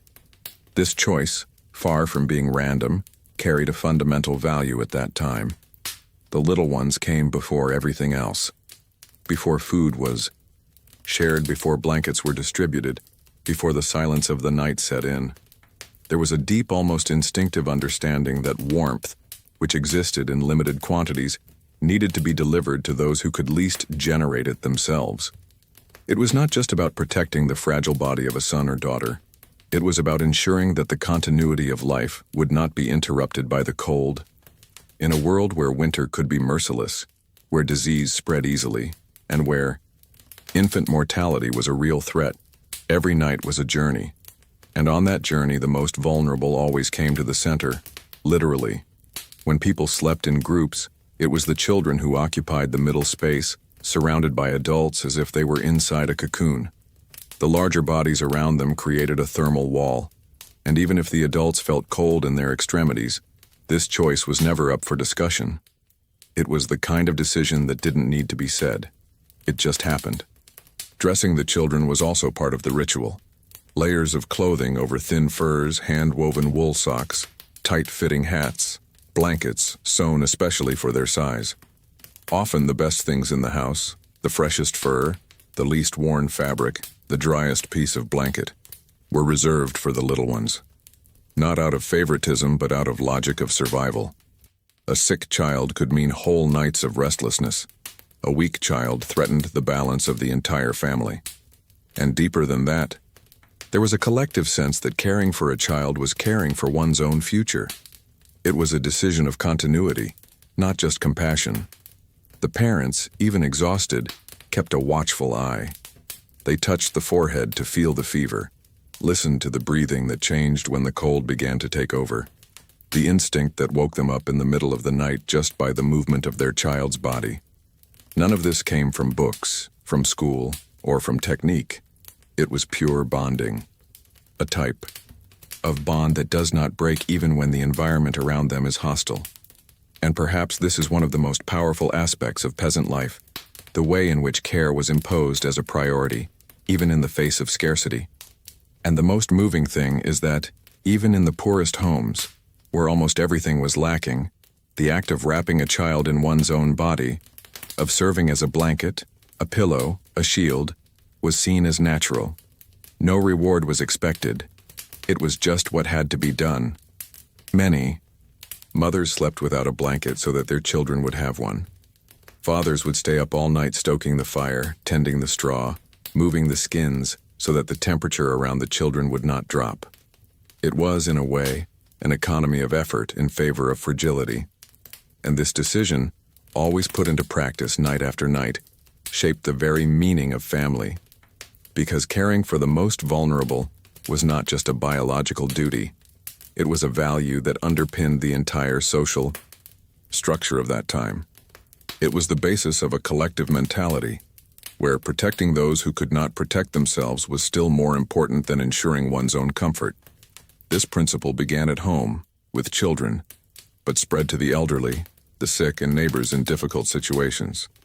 There was an emotional wisdom to it, a deep understanding that no one stands alone, that the strength of a group depends on caring for the most sensitive links in the chain, that keeping a child alive was not just an act of love but also a political choice, a way to ensure that fields would be cultivated in the future, that traditions would continue, that the world would not fall apart over time.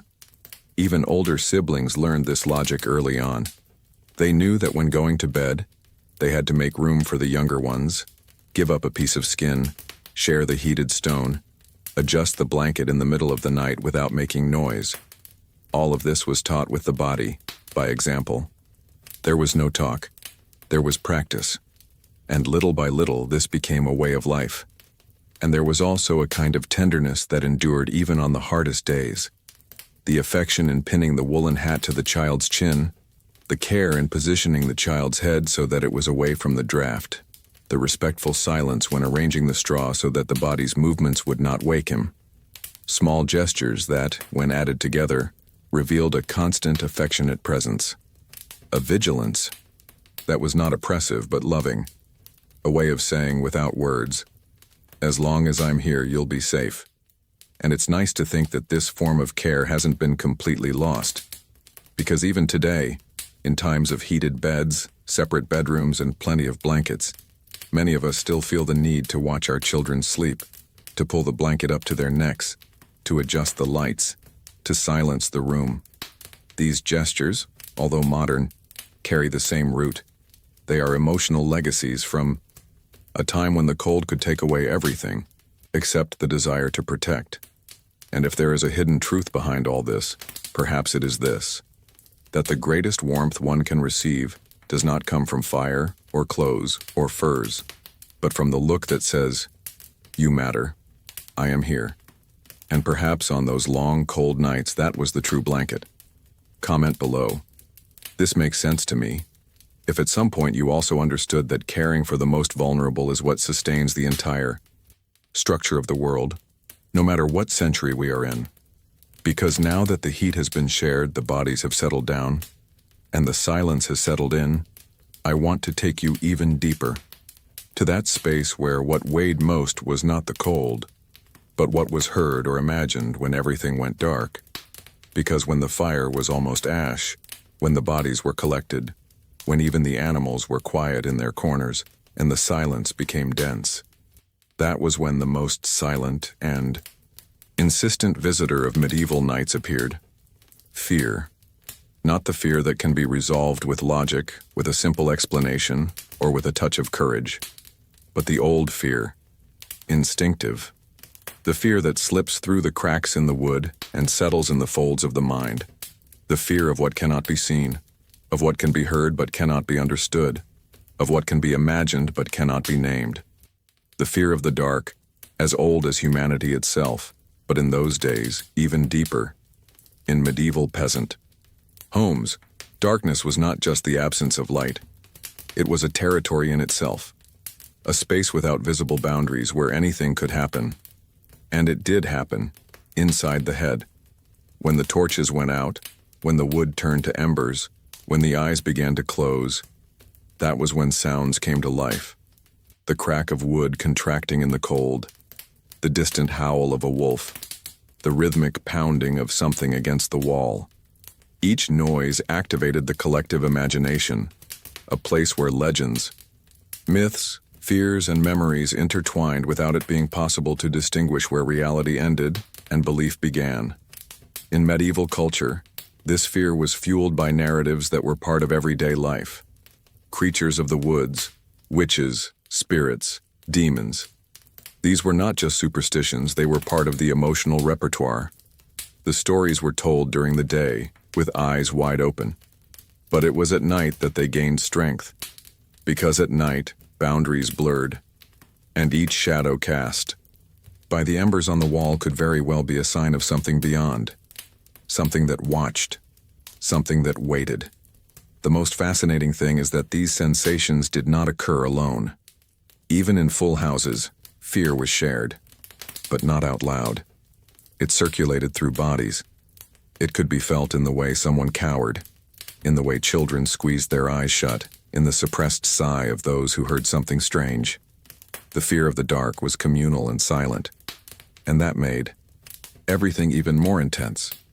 Some homes had their own rituals to try to ward off this invisible presence. Some would leave an amulet by the door. Others would drip herbal oil on the floor, believing that certain scents would ward off evil spirits. Prayers would take on a deeper, more prolonged tone, as if repetition had the power to create a mystical barrier. There were also those who would recite specific passages from the Bible, or sing an ancient melody until they fell asleep. All of this was a form of control, of trying to impose some symbolic order on the chaos of the dark. But even with all these precautions, the fear persisted. Because deep down, it wasn't outside. It lived inside, in the space between what was known and what was suspected. And that space was vast. Children were especially sensitive to this. Many would wake up in the middle of the night crying, gasping for breath after strange dreams. Their parents would soothe them, murmur ancient words, rock them with firm hands and weary looks. Sometimes a touch on the face was enough. Other times they had to get up, rekindle the embers, show them that there was nothing there. But it didn't always work, because the children saw, or thought they saw, figures in the darkness. And who would dare say for sure that they were wrong? This collective fear also shaped practical decisions. Many families chose where to build their homes based on local legends. They avoided land considered haunted, fields where souls walked, or forests where things disappeared. And when there was no other option, they took with them the entire symbolic arsenal they had. Religious symbols carved on the door, crosses hidden in bundles of straw, words of protection engraved on the wood. And that's when we realize a hidden truth. That fear of the dark wasn't weakness. It was awareness of one's own limits. It was humility in the face of what one doesn't understand. It was a reminder that, despite strength, routine, and resilience human beings are, and always have been, deeply sensitive to the invisible. Interestingly, this fear was also what strengthened bonds. Sleeping close to others, touching the arm of someone next to you, listening to the regular breathing of children, parents, animals, all of this was an antidote, not against the darkness itself, but against what it caused to arise within the mind. The collective was the remedy against the abyss of the unknown. And even today, in times of electricity, thick walls, and illuminated cities, many of us still carry remnants of this fear, not of literal monsters or shadows, but of what we cannot name. Fear of deep silence, of the absence of answers, of being alone with our own thoughts. And like the peasants of old, we also create our own rituals. Sleeping with a light on, playing background music, checking locks, avoiding open windows. The form changes, but the instinct remains. This emotional aspect, ancient and real, is one of the most profound parts of the journey of survival in the medieval nights, because it didn't just require physical preparation, structure, or practical strategies. It required emotional courage, the courage to face what you can't see, and move forward anyway. Right there. I'm on this journey too. If you've ever felt that the greatest cold sometimes doesn't come from the wind outside, but from what lives in the dark silence of the mind. And now that this silence has been established, that fear has been named, I want to take you even deeper, to the point where despite all this, people managed, somehow, to fall asleep. Because there was something stronger than fear, the need to keep living. Because even in the face of the biting cold, the invisible fears and the constant vulnerability of peasant life, there was a silent and powerful resource that kept those people going. Stories. Not as entertainment, but as a tool for emotional survival, as a way to warm what no fire could reach. The spirit. Telling stories at night, around the fire, was more than a distraction. It was an act of emotional resistance, a collective rite of passage, something that happened every day and that, little by little, shaped the memories and imagination of families. When daylight disappeared and the cold imposed itself as a constant reminder of the fragility of life, it was with words that people built shelter within themselves. It was common for the elders to take on this role. The voice, worn out, by age but firm, echoed in the small space of the wooden and clay house. The children's eyes, already half covered by hats and furs, opened once more. Even though they were tired, they woke up to listen. Because those stories, even if repeated, even if known, even if predictable, they had meaning. A sense of fear, pain, cold, and what was outside and inside. Stories of saints who faced evil with unwavering faith. Legends of creatures that lived in the forests but could be defeated with courage and cunning. Stories of ancestors who survived the worst winters, leaving behind not only blood but also teachings. All of this was shared in low voices, to the sound of the crackling flames, as if each word were a spark, an ember that ignited something inside the listener. And there was something special about the way these stories were told. They weren't just narratives. They were bridges of connection. Grandparents looked at their grandchildren as if to say, "You need to know this, because one day you're going to be in my shoes." It was a transfer of wisdom that didn't come with books or commands. It came with images, with metaphors, with pauses between sentences, with that subtle silence that said, "Keep this in mind." These stories also served as moral compasses. Through them, children learned what was right and wrong, what was expected, what was feared. It was through tales that the importance of loyalty, honor, humility, courage, and compassion was reinforced, not as an imposition, but as an inspiration. By hearing about a peasant who saved his brother from the cold or about a woman who defied fate for love, children began to shape their own worldview, not with dogma, but with emotional images that remained in their memories. These stories were also a way of keeping one's ancestry alive, telling what one's great-grandparents did, how they endured, what decisions they made, what they believed in. It was a way of maintaining one's emotional lineage. It wasn't just about knowing where one came from, but about understanding who one is. And the best part, they weren't always epic stories. Often, they were accounts of the day.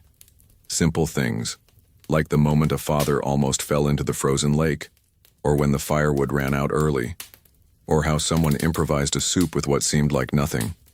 They were memories transformed into narratives, details that became lessons.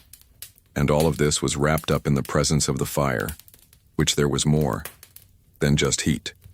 It was a witness. It was the symbolic frame of that domestic theater. With each story, faces became calmer, muscle tension diminished. The body began to understand that even in the midst of darkness and cold, there was still something that warmed it, listening. And that is something powerful. Because when someone listens attentively, they give the other person confirmation that they exist. And being confirmed in such a harsh reality was, in itself, a relief. Some of these stories were humorous. Yes, even when faced with the harshness of everyday life, the peasants laughed. They laughed at themselves, at unlikely situations, at exaggerated scares. And laughter, even brief, was a way to breathe. A break from the weight of routine. A reminder that there was still room for lightness. And laughing together as a group was also a way to reaffirm the bond. Because those who laugh together survive better. And make no mistake, these stories were not just for children. Adults needed them too. They needed to remember that they had faced other winters, that they had gone through other sleepless nights, that today's cold is not the end. They needed to hear again that there is beauty in the simple, courage in the ordinary, faith in the everyday. And by repeating the old stories, each adult also grew stronger, like someone rekindling a flame that had almost gone out. There is a hidden truth in this practice. Storytelling is a way of sustaining the invisible, of keeping dreams, identity, and hope alive, even when everything on the outside seems to say otherwise. And even without knowing it, the peasants created, with each story, a legacy of mentality, a way of looking at life not only as survival, but as a narrative in construction. They knew that when the last word was said and silence returned, something remained vibrating inside. An image, a lesson, an example, and this became strength for the next day. Comment below. This makes sense to me. If a story, real or told, has ever saved you from the cold of the world. Because now that the fire has warmed up inside, I want to show you how, even in the midst of vulnerability, there was still another type of protection in medieval nights, that which came from the sky, or from something greater than any words. Now I want to go even deeper into this subject, because even after the stories, the warmth of the group, the furs arranged on the straw, and the vigilance against the cold and the darkness, there was still something else, something that could not be touched, but that was, for many, more present than the fire itself, something that began quietly, sometimes only whispered between lips, and took over the environment like an invisible breeze, like a kind of silent protection. It was faith. Faith was the final blanket before sleep, the final layer of security before surrendering one's body to the unknown of the night. In medieval peasant homes, prayer was not just a custom. It was an intimate act of emotional resistance. And most of all, it was a way of ensuring that something, or someone, bigger was watching when one's eyes closed. Nighttime prayers were loaded with meaning. They were taught from an early age, memorized with care, and repeated with the precision of a vital gesture. Our Father, Hail Mary, Psalms, blessings asked for on behalf of the family, the animals, the harvest, the neighbors. Faith was as everyday as hunger, as essential as firewood, as natural as breathing. Because in the face of uncertainty, the invisible gained concrete strength. And it is important to understand the emotional context behind this.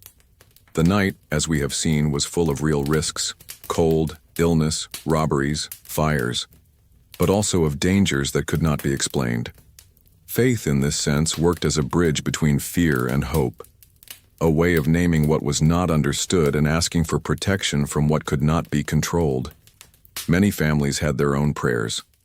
Small, variations taught by grandparents, words inherited from distant regions, invocations of local saints or patron saints of the village. Each prayer carried the voice of the ancestors. And, just like the stories told by the fire, this moment of spiritual connection also strengthened family ties. It was common for everyone to make the sign of the cross together, even when lying down, even when tired. Sometimes with their eyes closed, sometimes in silence, sometimes just with their thoughts focused on that which could not be seen, but which they believed was there, listening. And even those who doubted, who were not deeply devout, ended up giving in to the rite. Because faith in this context was not necessarily about institutionalized religion, but about meaning. It was about belonging, protection, transcendence. It was about not being alone. There is a quiet beauty in this kind of surrender, because even without guarantees, these people trusted. Even without proof, they believed. And that shaped the collective mindset. Teaching a child to pray was more than teaching them to talk to God. It was teaching them that in the face of darkness, one can ask for help, that it is possible to surrender without weakness, that there is power in admitting that one has no control and still carrying on. And there were symbols that reinforced this connection. Small crosses carved into the wood of the bed, medals hanging near the fireplace, leaves from blessed branches stored above the doors. All of these served as reminders. We are being cared for. And with that, the tension in the body would ease. Sleep came not because the world was safe, but because the heart was. This was the hidden truth of peasant faith. It did not promise miracles. It promised comfort, and often that was all that was needed. During the coldest and most difficult nights, when material resources were not enough to contain the wind or the fear, it was in faith that many found shelter. An invisible shelter, but deeply real. A shelter that did not keep the cold out, but kept hopelessness from growing. And even in the most painful moments, like the loss of a child, a beloved animal, or an entire harvest, faith did not disappear. It changed form. Sometimes it turned into prayerful mourning. Sometimes it turned into silence. Other times it turned into a promise. But it always remained as a guiding thread of inner strength. Faith, for these families, was also a form of emotional organization. When they prayed, they named their desires. They asked for health, peace, abundant harvests, protection from evil. And in doing so, they created a map of priorities, a map that helped them live. Because when everything seemed threatening, they needed to remember why they kept resisting. And this could only be done with some kind of vision, of the future, of justice, of a greater presence. And here it is worth remembering, there was no single faith. Some families followed more traditional Christian rites. Others mixed this with popular beliefs, local legends, and ancestral wisdom. In each region, in each village, there was a variation. But they all had this same gesture in common, the dedication of the night to something that transcended logic. And have you ever noticed how, even in modern times, many of us still resort to this? Even those who do not consider themselves religious often make a request before going to sleep. A wish, a thank you, a memory. There is still, within us, this impulse to talk to something that is beyond. A kind of silent trust, an invocation, a hope. Because in the end, faith is also a way of keeping the warmth inside the soul. When everything outside gets cold, it is faith that warms the inside. Write down, I'm on this journey too. If you've also found strength in something you couldn't see, but knew, deep down, that it was with you in the most difficult times. Now, I want to take you to an even more intimate point of this journey, where the body has already fallen asleep, but life continues to pulse, even in silence. Because although many of the rituals, techniques, and emotions were shared among peasant families, the truth is that not every village lived in the same way. Each region of medieval Europe developed over generations its own ways of getting through the winter. And these differences, although discrete, reveal a lot about how human beings adapt to the environment, the culture, and their own history. It is in the details, in local habits and specific beliefs in small gestures, that the greatest revelations are hidden. In Brittany, for example, many peasants had the custom of keeping flat stones by the fireplace and heating them during the day. When night fell, these stones were wrapped in cloth and placed inside beds, especially those of children and the elderly. It was not only a matter of warming the body but also of preventing diseases that the cold favored. In villages in Bavaria, it was common for families to build veritable underground structures, spaces dug into the earth that served as shelter on the harshest nights. There, the temperature remained constant, away from the cutting wind and snowstorms. It was an ingenious, rudimentary, but profoundly effective way of surviving. Further north in Scandinavia, the cold was so constant that it even shaped the way people talked about the weather. There were dozens of words for different types of wind, ice, and humidity. This wasn't just linguistic richness, it was cognitive adaptation. Naming the variations of cold made it easier to deal with it. Nightwear there was often made from a mixture of linen and goat hair, a combination that insulated the body well and could be reused for many winters. In the alpine regions, it was common to use interior curtains not for beauty, but to divide spaces and contain the heat. These cloths, often heavy and hand-sewn, were used to transform a large room into small, warmer niches. In the villages of the Iberian Peninsula, where the cold came in a more humid and treacherous form, the strategy was to keep the floor elevated. Houses were built on stones or logs to avoid direct contact with the soggy, icy ground, and this made a huge difference in the thermal sensation during the night. And if we look at the villages of Eastern Europe, especially on the banks of the Danube, we find yet another fascinating detail. There, the tradition was to use animal skins not only on the bodies, but also on the walls and doors. They were like thick natural tapestries that helped to keep the wind out. Some houses had up to 3 layers of skins hanging near the entrance, and each one also had symbolic value, related to the strength of the animal and the spiritual protection that it was believed to convey. These regional variations also appeared in nighttime rituals.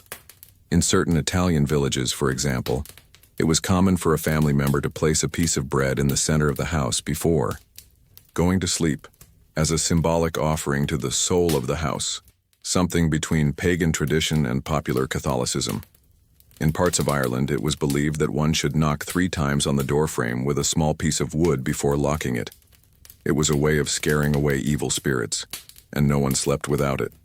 The sounds of the night varied too, and with them, families' relationship to silence. In villages near dense forests, such as in present-day Poland and Lithuania, howls and crackles were less frightening. They were part of the soundscape. But in more open, flat areas where everything seemed distant and every sound was out of place, a simple rustle could be interpreted as a spiritual warning signal. Perceptions of danger were shaped in part by what one heard as a child, and faith, of course, also took on different forms. In some regions of France, the figure of Saint Bridget was revered on cold nights, seen as the protector of the hearth. In others, the name of Saint Sebastian was invoked, not only against illness but as the guardian of peaceful sleep. And this shows how emotional and spiritual decisions were deeply shaped by the environment, local culture, and family heritage. And it's interesting to see how, even with so many things in common, these small variations created a sense of identity. The way a door was locked, the way a stone was heated, the way a person prayed before going to sleep. All of this was part of who that community was. And this fed not only the warmth of the body, but also the warmth within, the sense of belonging. These local customs also influenced the children. It was through them that they learned what it meant to be here. It was through these traditions that they formed their emotional vocabulary. And it was through these gestures, sometimes simple, almost invisible, that they carried with them a piece of the collective mentality that sustained the entire village, one gesture at a time. And even today, when we look at our own routines, the specific blankets we use, the type of tea we drink, the phrases we say before bed, there are still traces of this cultural diversity. Maybe you too have a small ritual that you inherited without realizing it, a custom that is part of who you are, even if you don't know exactly where it came from. This is the invisible impact of traditions. They shape us even when we don't realize it. Comment below. This makes sense to me, if you have also caught yourself repeating an old custom, one of those that warms the heart more than the body. And now that we have traveled through the different villages and landscapes of medieval Europe, I want to show you an even more delicate aspect: how the silence of the night itself could become protection. A silence that was not empty, but full of meaning. Now I want to go even deeper into this subject, because no matter how ingenious the blankets, the heated stones, the rags and the cracks, there were times when none of this seemed enough, especially during the cruelest winters in regions where humidity penetrated the foundations and the ground froze the feet of anyone who dared to take them off. And it was precisely at these times that the most unusual solutions emerged. Solutions that today may seem unthinkable or even repulsive, but which at the time represented survival strategies born of pure necessity. One of them, the use of urine and even excrement as alternative sources of heat. Yes, you heard that right. In many peasant villages, spread across different corners of Europe, reusing organic materials was part of the practical routine of keeping the house at least a little warm. And before any modern judgment is made, it is necessary to understand the context, the mentality of the time, and, above all, the urgency that the cold imposed. Urine, for example, was not seen as just waste. Its natural chemical content, especially the presence of urea, was seen as useful in a variety of processes, including the controlled fermentation of compounds used in rustic floors or clay walls. Some families would collect urine in buckets, let it ferment for days, sometimes mixed with straw, ash, or dried manure, and then apply the mixture to specific areas of the dirt floor. The result? A subtle chemical reaction, but enough to slightly raise the temperature in that area, preventing the foundation of the house from freezing completely. It was a type of improvised thermal insulation, with elements that were always at hand. A cheap, constant, and above all, functional resource. And this is where the real revelation comes in. In peasant life, nothing was wasted. What today seems dirty or inconvenient back then was adapted intelligently and, in a certain way, even with a kind of cyclical respect for nature and for one's own body. In addition, the use of animal manure, especially cow and horse manure, was widespread, not only as fertilizer for crops, but also as insulation for walls, and occasionally as a thermal composting base for small rooms. In stables integrated into the house, for example, the accumulation of feces mixed with straw generated heat through fermentation, warming the surrounding air and helping to maintain a more bearable temperature for humans and animals. The smell? Yes, it existed, but the olfactory perception of the time was very different from ours. What today would be seen as unbearable was, back then, just part of everyday life. The focus was not on the temporary discomfort, but on the vital function that the heat represented. It was not an aesthetic choice, it was a survival choice. These practices varied from region to region, and also according to the number of animals available and the size of the families. Some villages even had outdoor areas, like small composting chambers, where manure and human waste were stored for various uses. On especially cold days, these places became sources of secondary heat, and some people would go near them for a few minutes just to warm their hands or feet before returning indoors. And as difficult as it may be to imagine all this with today's eyes, we must recognize the genius hidden in this logic, because there is something profoundly transformative in seeing heat where most would only see dirt. This requires a mindset of radical adaptation, of constant reinvention, where discomfort stops being an obstacle and becomes a tool. These solutions also reveal something important about the culture of the time. Pragmatism was more valuable than comfort. No one was trying to create luxury. The mission was just one: to resist. And resisting, in this case, meant finding warmth in the most unexpected places, with courage, humility, and a certain boldness in the face of reality itself.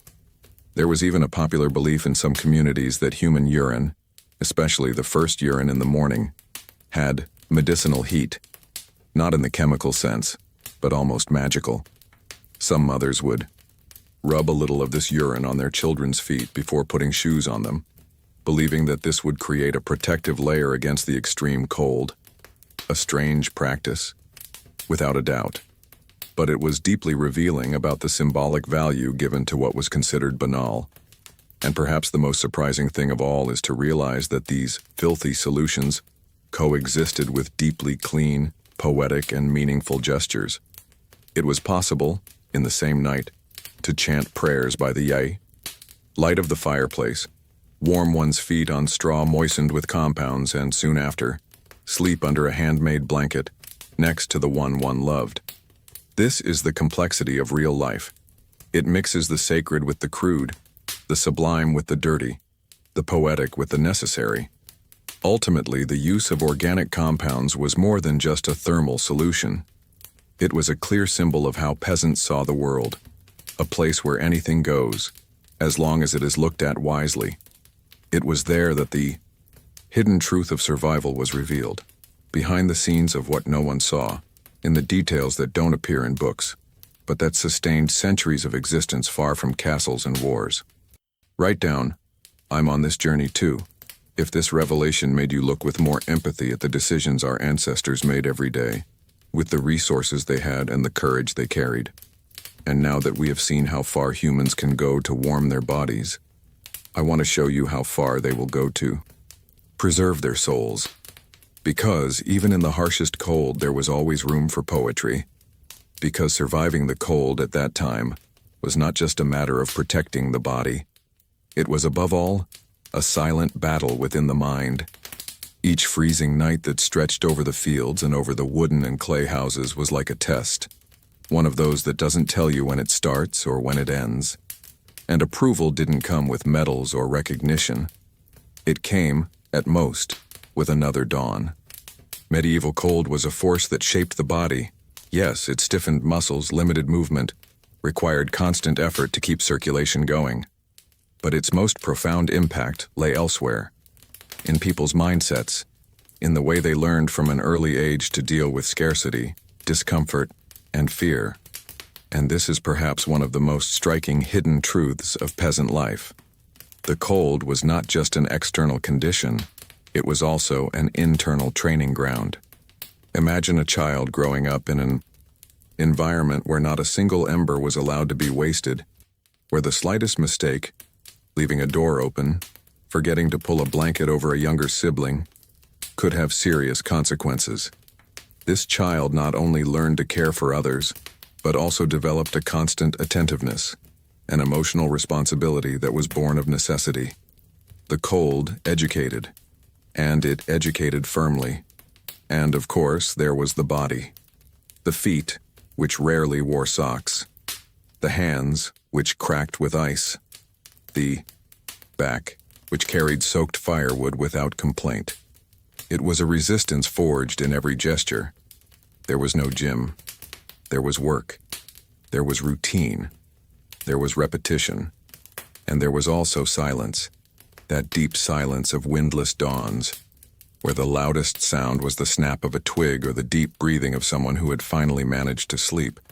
This silence, strange as it may seem, was part of the preparation, because it taught one to endure the absence of stimulus, the presence of nothingness. On the hardest days, the cold would seep into their joints, their teeth, their words.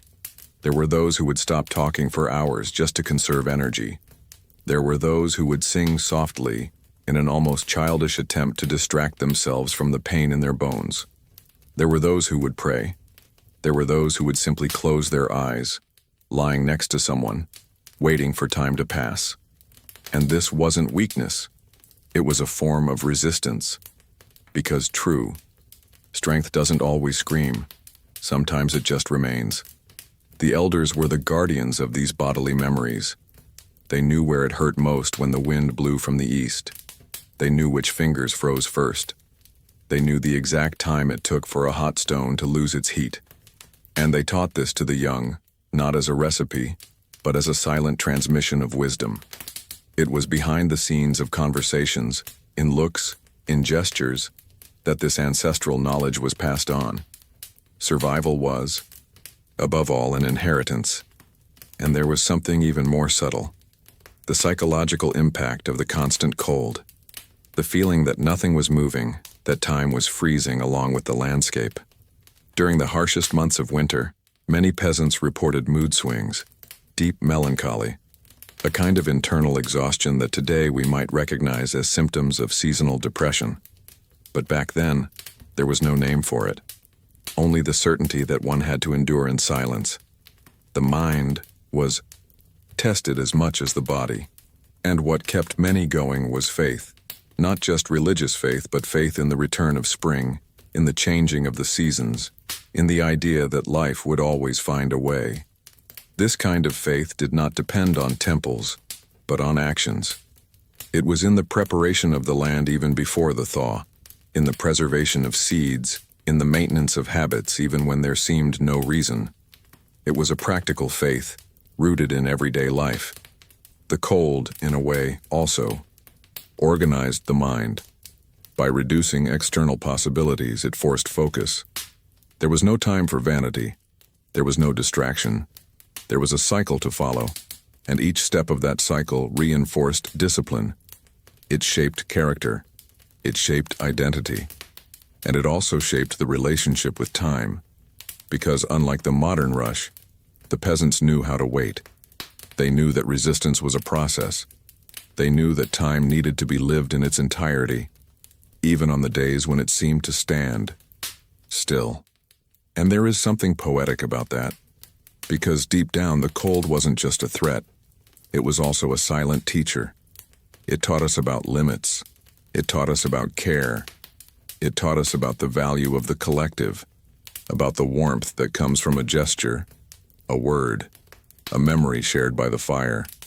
The cold made every expression of affection a kind of revolution.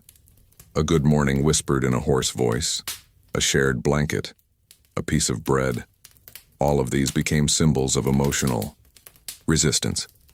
And when we look at these stories with an open heart, we realize that we are not just talking about the past.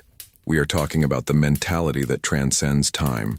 Because even today, in other contexts, in other winters, emotional or real, we are called to resist, to strengthen ourselves without hardening, to care for others as if they were part of us, to keep the small flame of hope alive, even when everything around us seems too cold. Comment below. This makes sense to me. If any part of this journey also reminded you of your silent strength, the one that only you know you carry. And now that we have felt how the cold shaped the bodies and souls of the peasants, I want to take you to an even more intimate aspect. Something that combines care, tradition, and symbolism. What these people put on their skin, in the ritual of dressing to resist the winter. Of course, here is the direct continuation of the script, with the same engaging and narrative style. This part deals with the dangerous side of keeping the fire burning in medieval peasant homes with about 7,000 characters, following all the instructions you indicated. Now I want to go even deeper into this subject, because if fire was the heart of the home, pulsing life and warmth amid the fragile walls of wood and clay, it also carried with it a constant risk, a silent, invisible, and often lethal risk. We are talking about the disasters that happened inside the homes themselves, especially during cold nights when the fire had to stay lit until dawn. And it wasn't rare. In fact, it was more common than you might think. Imagine the following scenario. A small house with a low roof, no proper chimney, and dry, flammable walls made of wood covered with mud and straw. In the center of the room, a rustic fireplace made of stacked stones and beaten clay housed live coals fed by branches, logs, or wood scraps, often damp, giving off sparks and thick smoke. Around it, people slept close to the floor, under blankets of fur and dry straw. Everything there was potential fuel.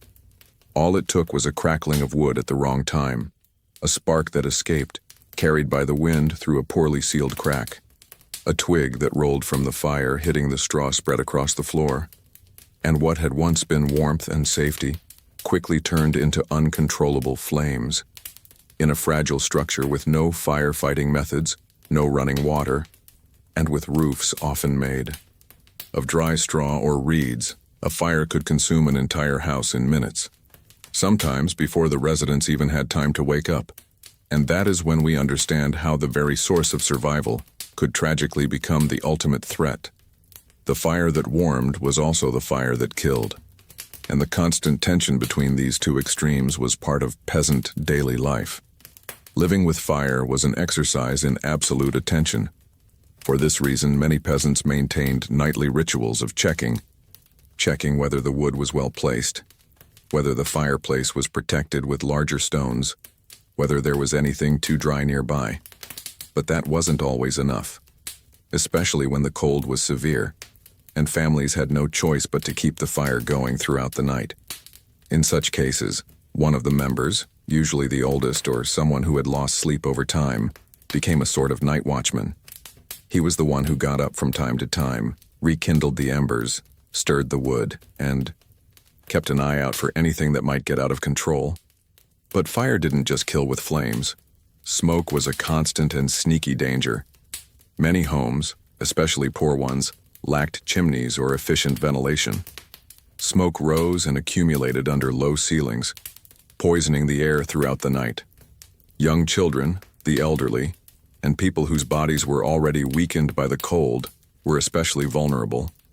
Historical accounts suggest that many deaths attributed to cold were actually nocturnal carbon monoxide poisoning, a poison that has no smell or color and that enters the body slowly, leading to sleep, then unconsciousness, and finally permanent silence. The deepest irony of all this is that fire, even when it killed, was not seen as a villain. It was seen as a living force, indomitable but necessary. Respect for fire was almost spiritual. Many families had little prayers they would say before going to sleep, asking that the flame not rage, or that the spirit of heat not rebel. Superstition? Maybe, but also a symbolic way of dealing with something that was beyond human control. And here comes an important revelation about the impact that all this had on the peasant's mentality. Living with risk was part of building emotional resilience. Living with the awareness that any night could be the last did not generate panic. It generated care. It generated attention to detail. It generated a more present relationship with what was essential: warmth, shelter, family, the silence between one breath and the next. In times when everything was scarce, life was measured in small gestures, and one of them was knowing where to put the firewood. And there was also the behind-the-scenes nature of these precautions. Women, for example, played an essential role in nighttime safety. They were often the ones who prepared the fire before going to bed, covering it with ash to prevent sparks, and calculating how much wood to use so that the flame would last until dawn without growing too big. This practical knowledge passed down from mother to daughter was part of what kept the entire household alive, and it shows how the strength of everyday life was sustained not only by brutality, but also by subtle wisdom. It's curious to think how, in the midst of darkness and cold, fire was the point of convergence. It brought people together. It warmed them. It protected them. But it also demanded absolute respect. And there were no guarantees. Even the most cautious families were subject to the unexpected. A stronger wind, a poorly positioned log, a distraction of a few seconds. And then, the memory of that precious warmth was replaced by the smell of smoke, by loss, by the emptiness left in the ashes. But even so, despite all the risks, the peasants continued to light their fireplaces every night. Because there was no alternative. The choice was not between safe heat or not. The choice was between taking risks with the fire or slowly freezing. And this daily decision, made naturally by thousands of families over the centuries, is a clear portrait of what we call quiet courage. the kind that does not appear in epic battles, but that resists every day inside a simple house against a winter that never asks permission to enter. Write in the comments, "I'm on this journey too," if you've also noticed that often what warms us up can be exactly what demands our attention and respect the most. And now that we understand the risks hidden in the shadows of the fireplace, I want to show you how, even in the face of these dangers, the peasants found a way to give thanks and to further strengthen their bonds through small gestures of faith and a ritual that few know about. But that said a lot about the spirit of that time. Because no matter how long, dark, and freezing the night, and how heavy the winter months, there was always a moment, almost imperceptible, when something changed. And it wasn't just the weather. It was the way the house breathed, the way eyes searched for light on the horizon, the silent gestures that said, without words, maybe now we're passing to the other side. It was the beginning of spring. And when we talk about the arrival of spring in the lives of medieval peasants, we are not talking about flowers or poetry. We are talking about survival, about real relief, physical and emotional, about a change of state, almost as if, from one day to the next, nature stopped being an enemy and became an ally again. It was when the days began to last a little longer, when the first rain stopped freezing, when the mud came off the shoes, and the sun, timid but constant, began to visit the village for a few more hours. And even without precise calendars, forecasts, or weather maps, the peasants knew. They felt it in their skin, in their bones, in the straw of the roof. The air was changing. The cold drafts that passed through the wooden walls gave way to a humid breeze, still cold, but lighter. It was as if their own bodies, so accustomed to tightness and contraction, were slowly beginning to relax. This moment, for many, was more than a season. It was a rebirth.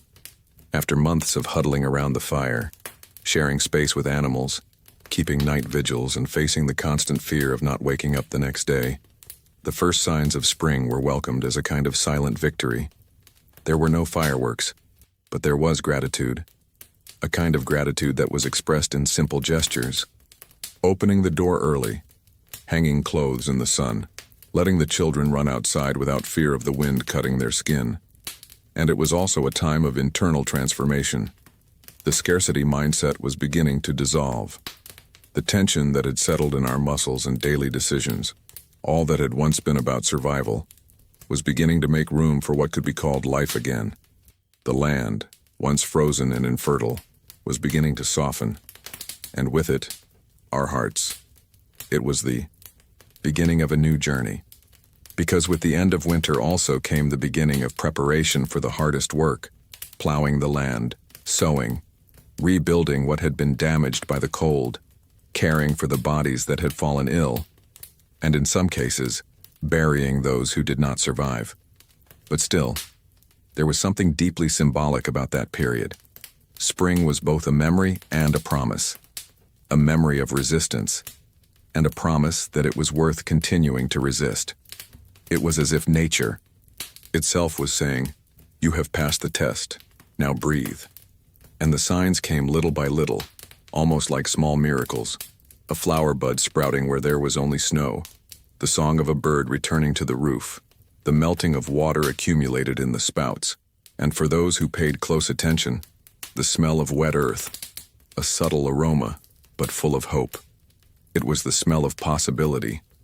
The impact of this went beyond the physical. There was a change in pace, in outlook, conversations around. The fire changed tone. They stopped being just about survival and started to talk about dreams, plans, and future harvests. Elders smiled more.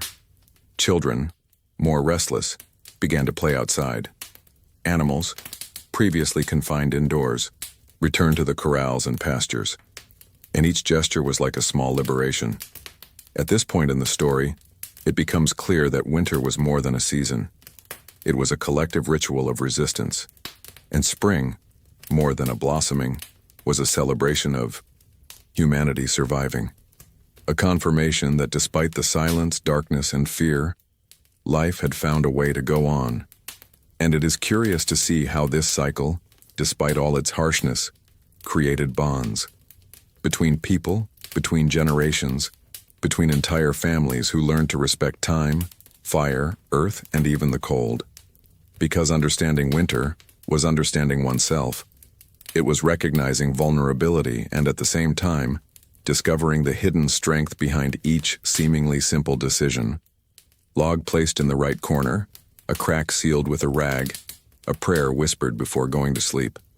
Spring did not erase what had been experienced, but it gave meaning to it all, as if it were saying, in a whisper, that the suffering had not been in vain.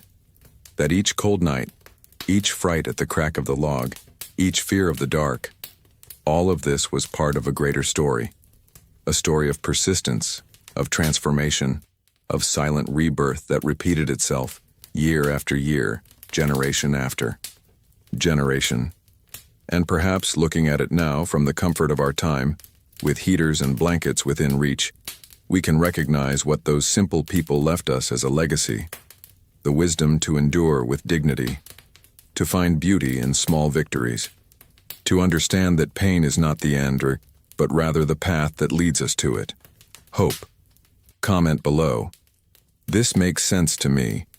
If this moment of transition between darkness and light, between cold and heat, also touched you in some way. Because now that the ice is starting to melt, I want to show you how the peasants celebrated this new beginning, not with grand feasts, but with small, meaningful rituals. Because when we observe the cultural traits of the old peasant villages of Europe from afar, it may seem that many traditions appeared by magic, as if they were just folklore, something invented to liven up the hard life. But when we get closer, listen to the behind-the-scenes story, and observe the rituals carefully, we understand. Many of these traditions were born directly from the struggle for survival. And winter, with all its weight and silence, was the origin of many customs that have lasted for centuries. You see, when the first signs of spring appeared, it wasn't just a physical relief. It was an emotional transformation. And this relief needed to be marked. It needed to be celebrated. Not just to give thanks for survival, but to communicate to the body and soul that a new cycle was beginning.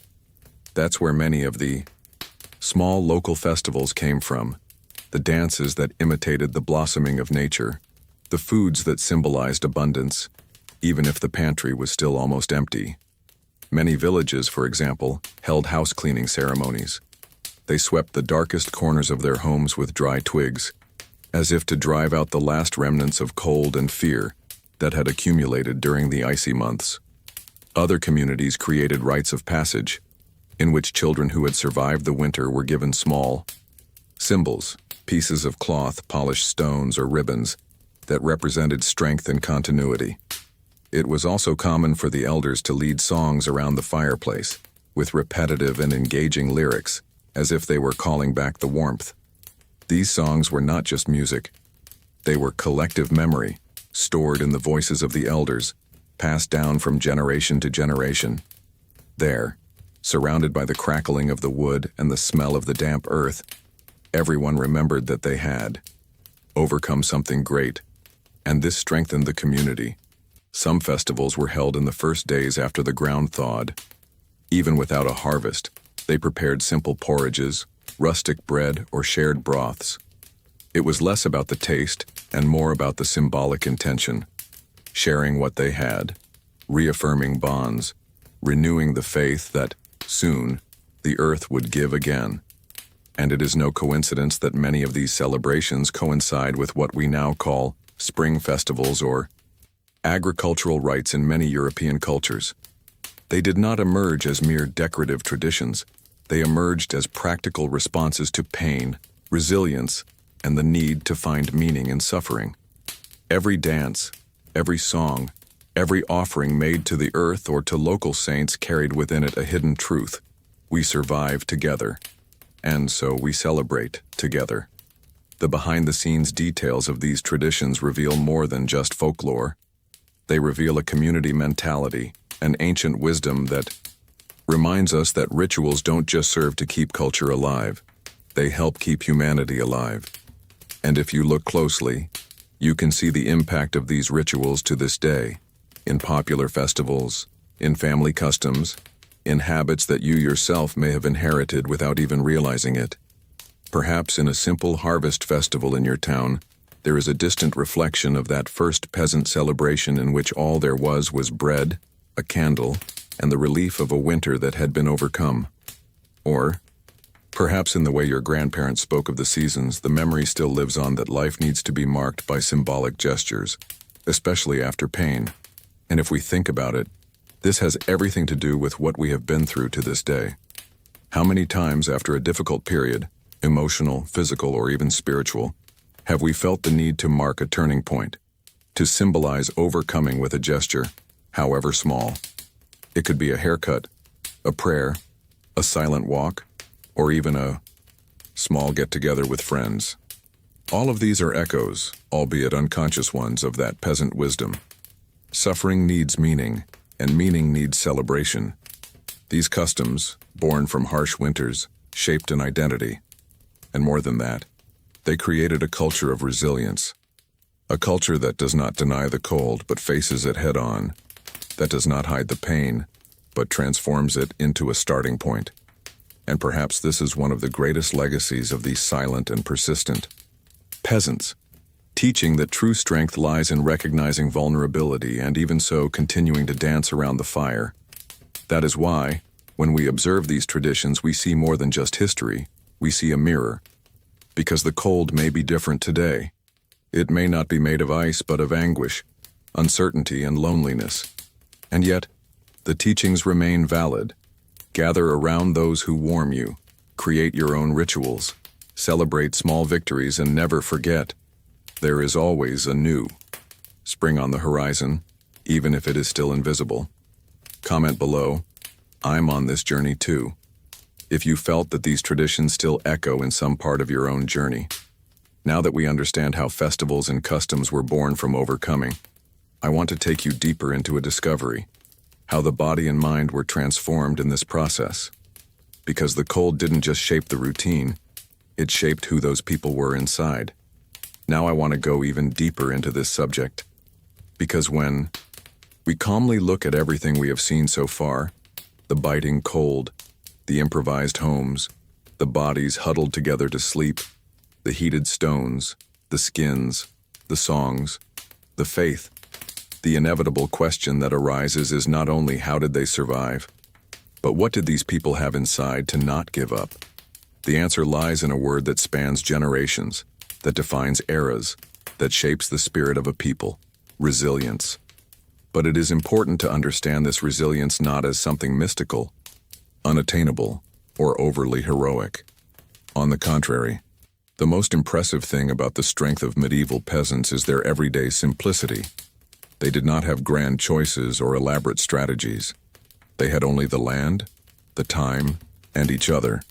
And yet, they built with the little they had a space to continue. This is the true silent revolution. And here begins a reflection that perhaps touches on something more intimate.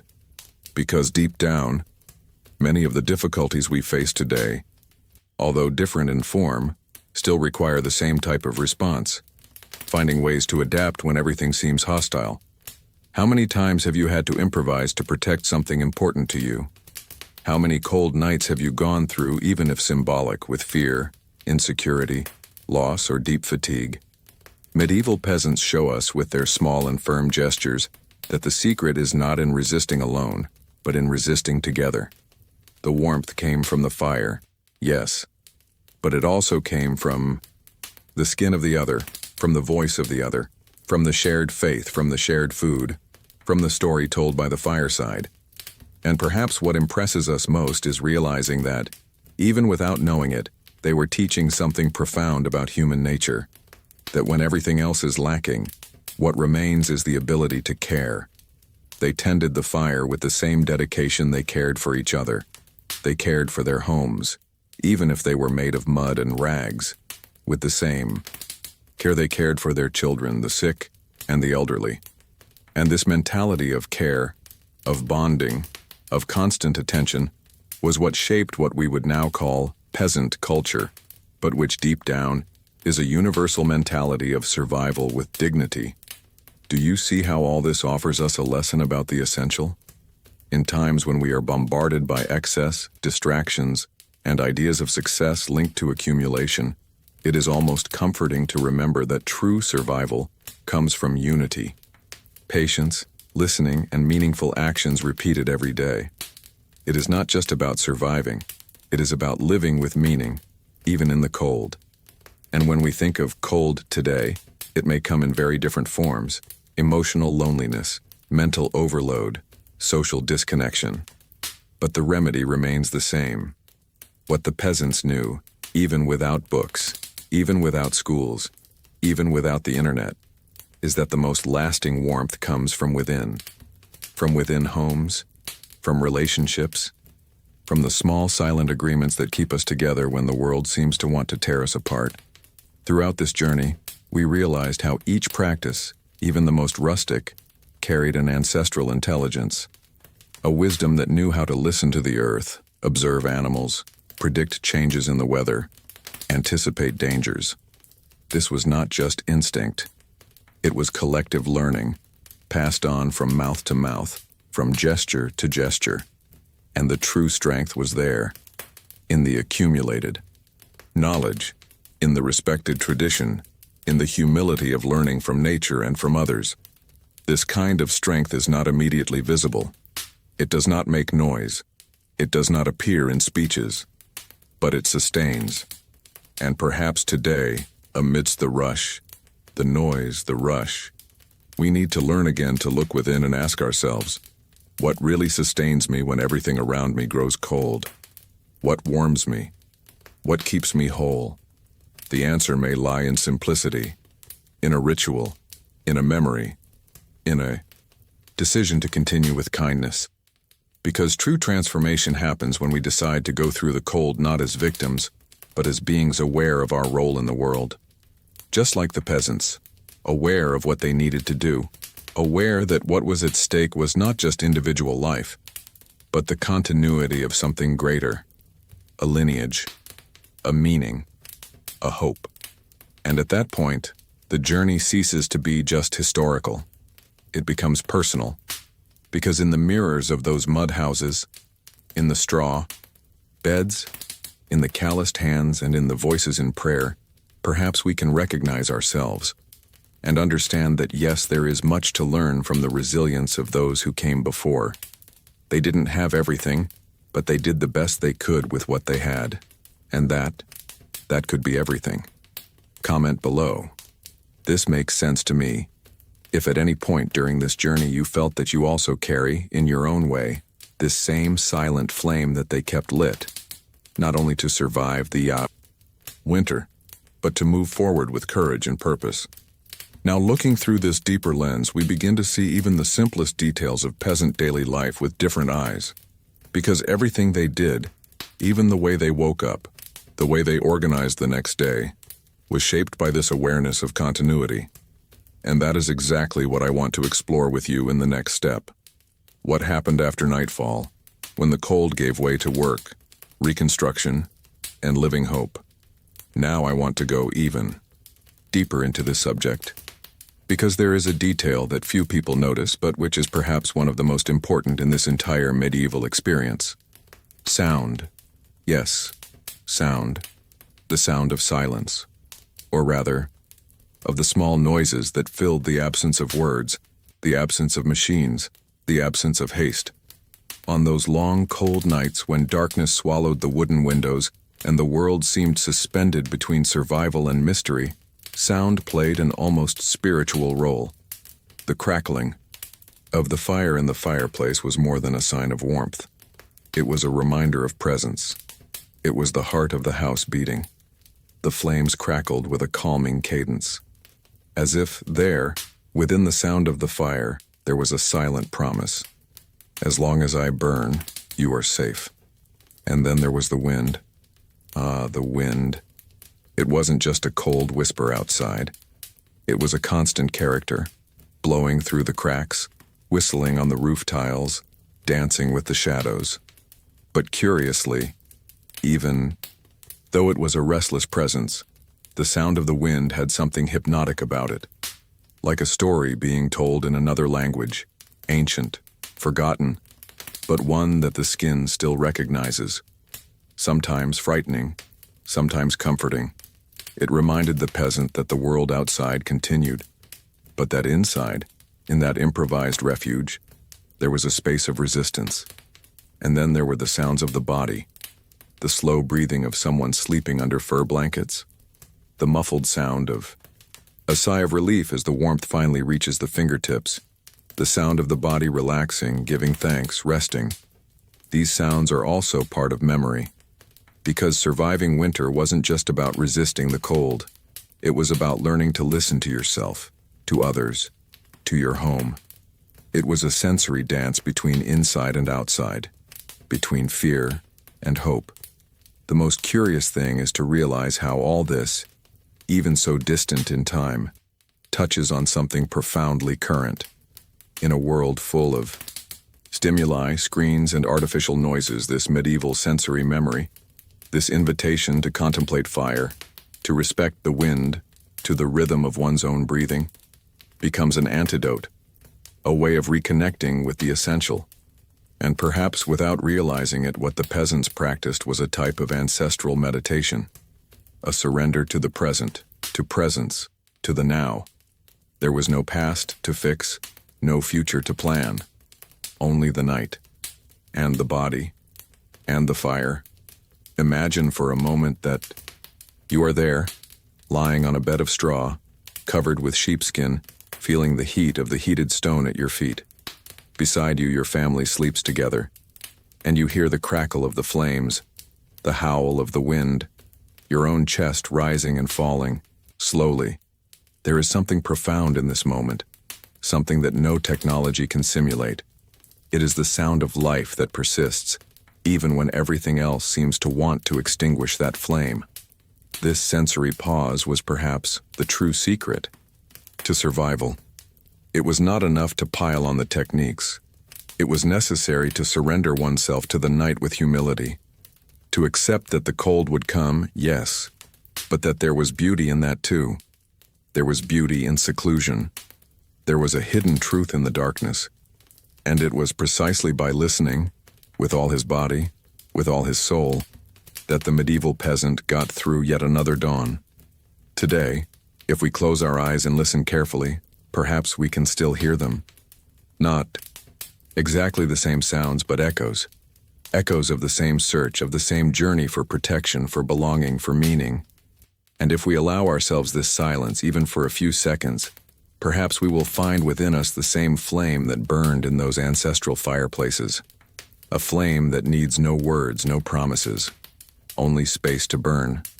Listening, in this context, becomes almost an act of faith, a return to who we were before the rush, before the noise, before the distractions. And this, more than any modern technology, has the power to transform us, because deep down we are made of the same elements as them: body, time, vulnerability, and an eternal search for warmth, for presence, for peace. It's curious how a pause, a sound, a breath can carry so much meaning. How the world reveals itself in the intervals. And perhaps that's why this final sensory moment of the night was so sacred. It didn't just serve to close the day. It was a rite of passage, a silent rebirth, a confirmation that even in the face of the greatest adversity, it was still possible to find beauty, and rest, and meaning. Write in the comments, I'm on this journey too.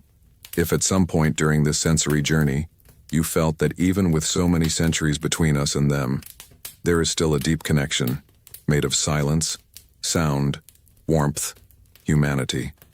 Now that we have delved into this more intimate, more ethereal moment, I want to continue exploring with you something that has remained latent until now: the value of the collective, of unity, of community.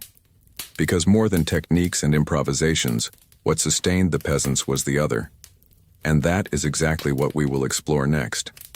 Now I want to go even deeper into this subject, because after all this journey through the medieval night, through the survival strategies, through the sensations that echo within us to this day, there is something that still needs to be touched upon, something more subtle, but perhaps the most powerful of all: imagination.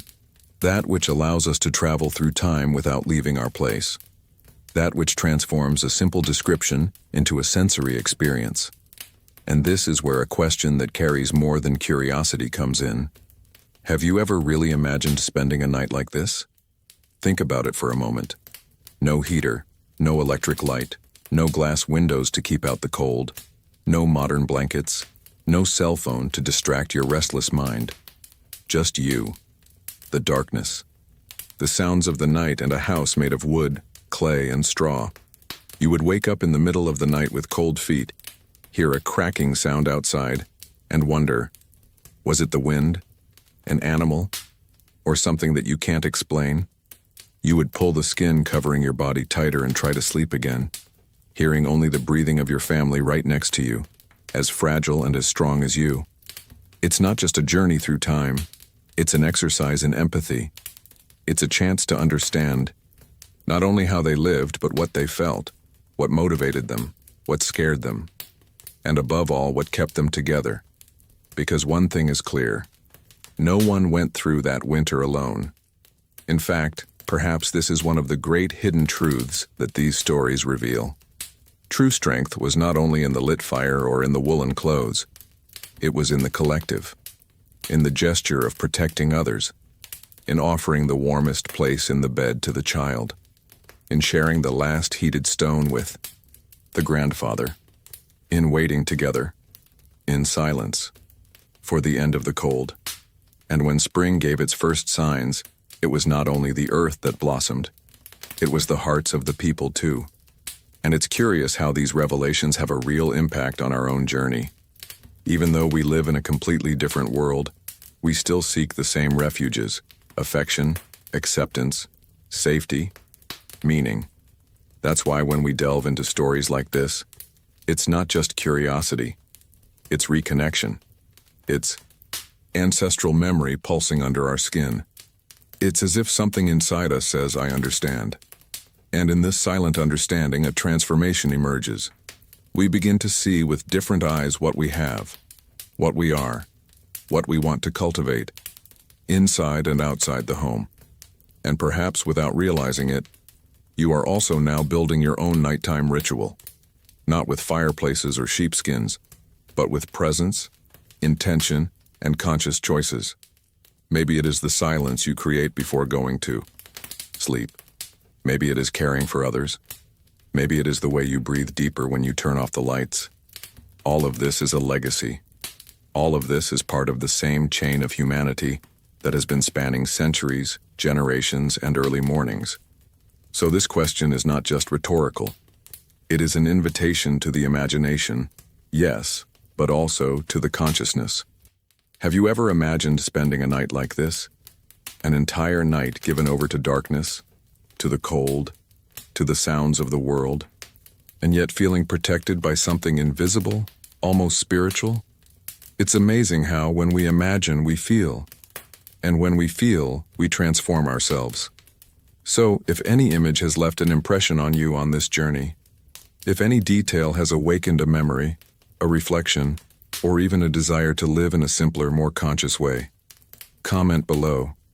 This makes sense to me, because when you share what you felt, you not only strengthen this community that is forming here, but you also help to keep this flame burning. This same flame that warmed so many houses made of clay and wood, and that now crosses time to touch you. And now that this connection has been created, let's take another step together, because there is something we haven't talked about yet, something that happened after the cold weather passed. And if you've come this far with me, it's because something about this story touched you too. Maybe it was the image of the family gathered around the fire, maybe the sound of the wind outside, or that strange and almost ancestral feeling that deep down we still carry within us the memory of nights like that. And that's why creating these videos makes so much sense, because it's not just about the past, it's about what it still awakens in us.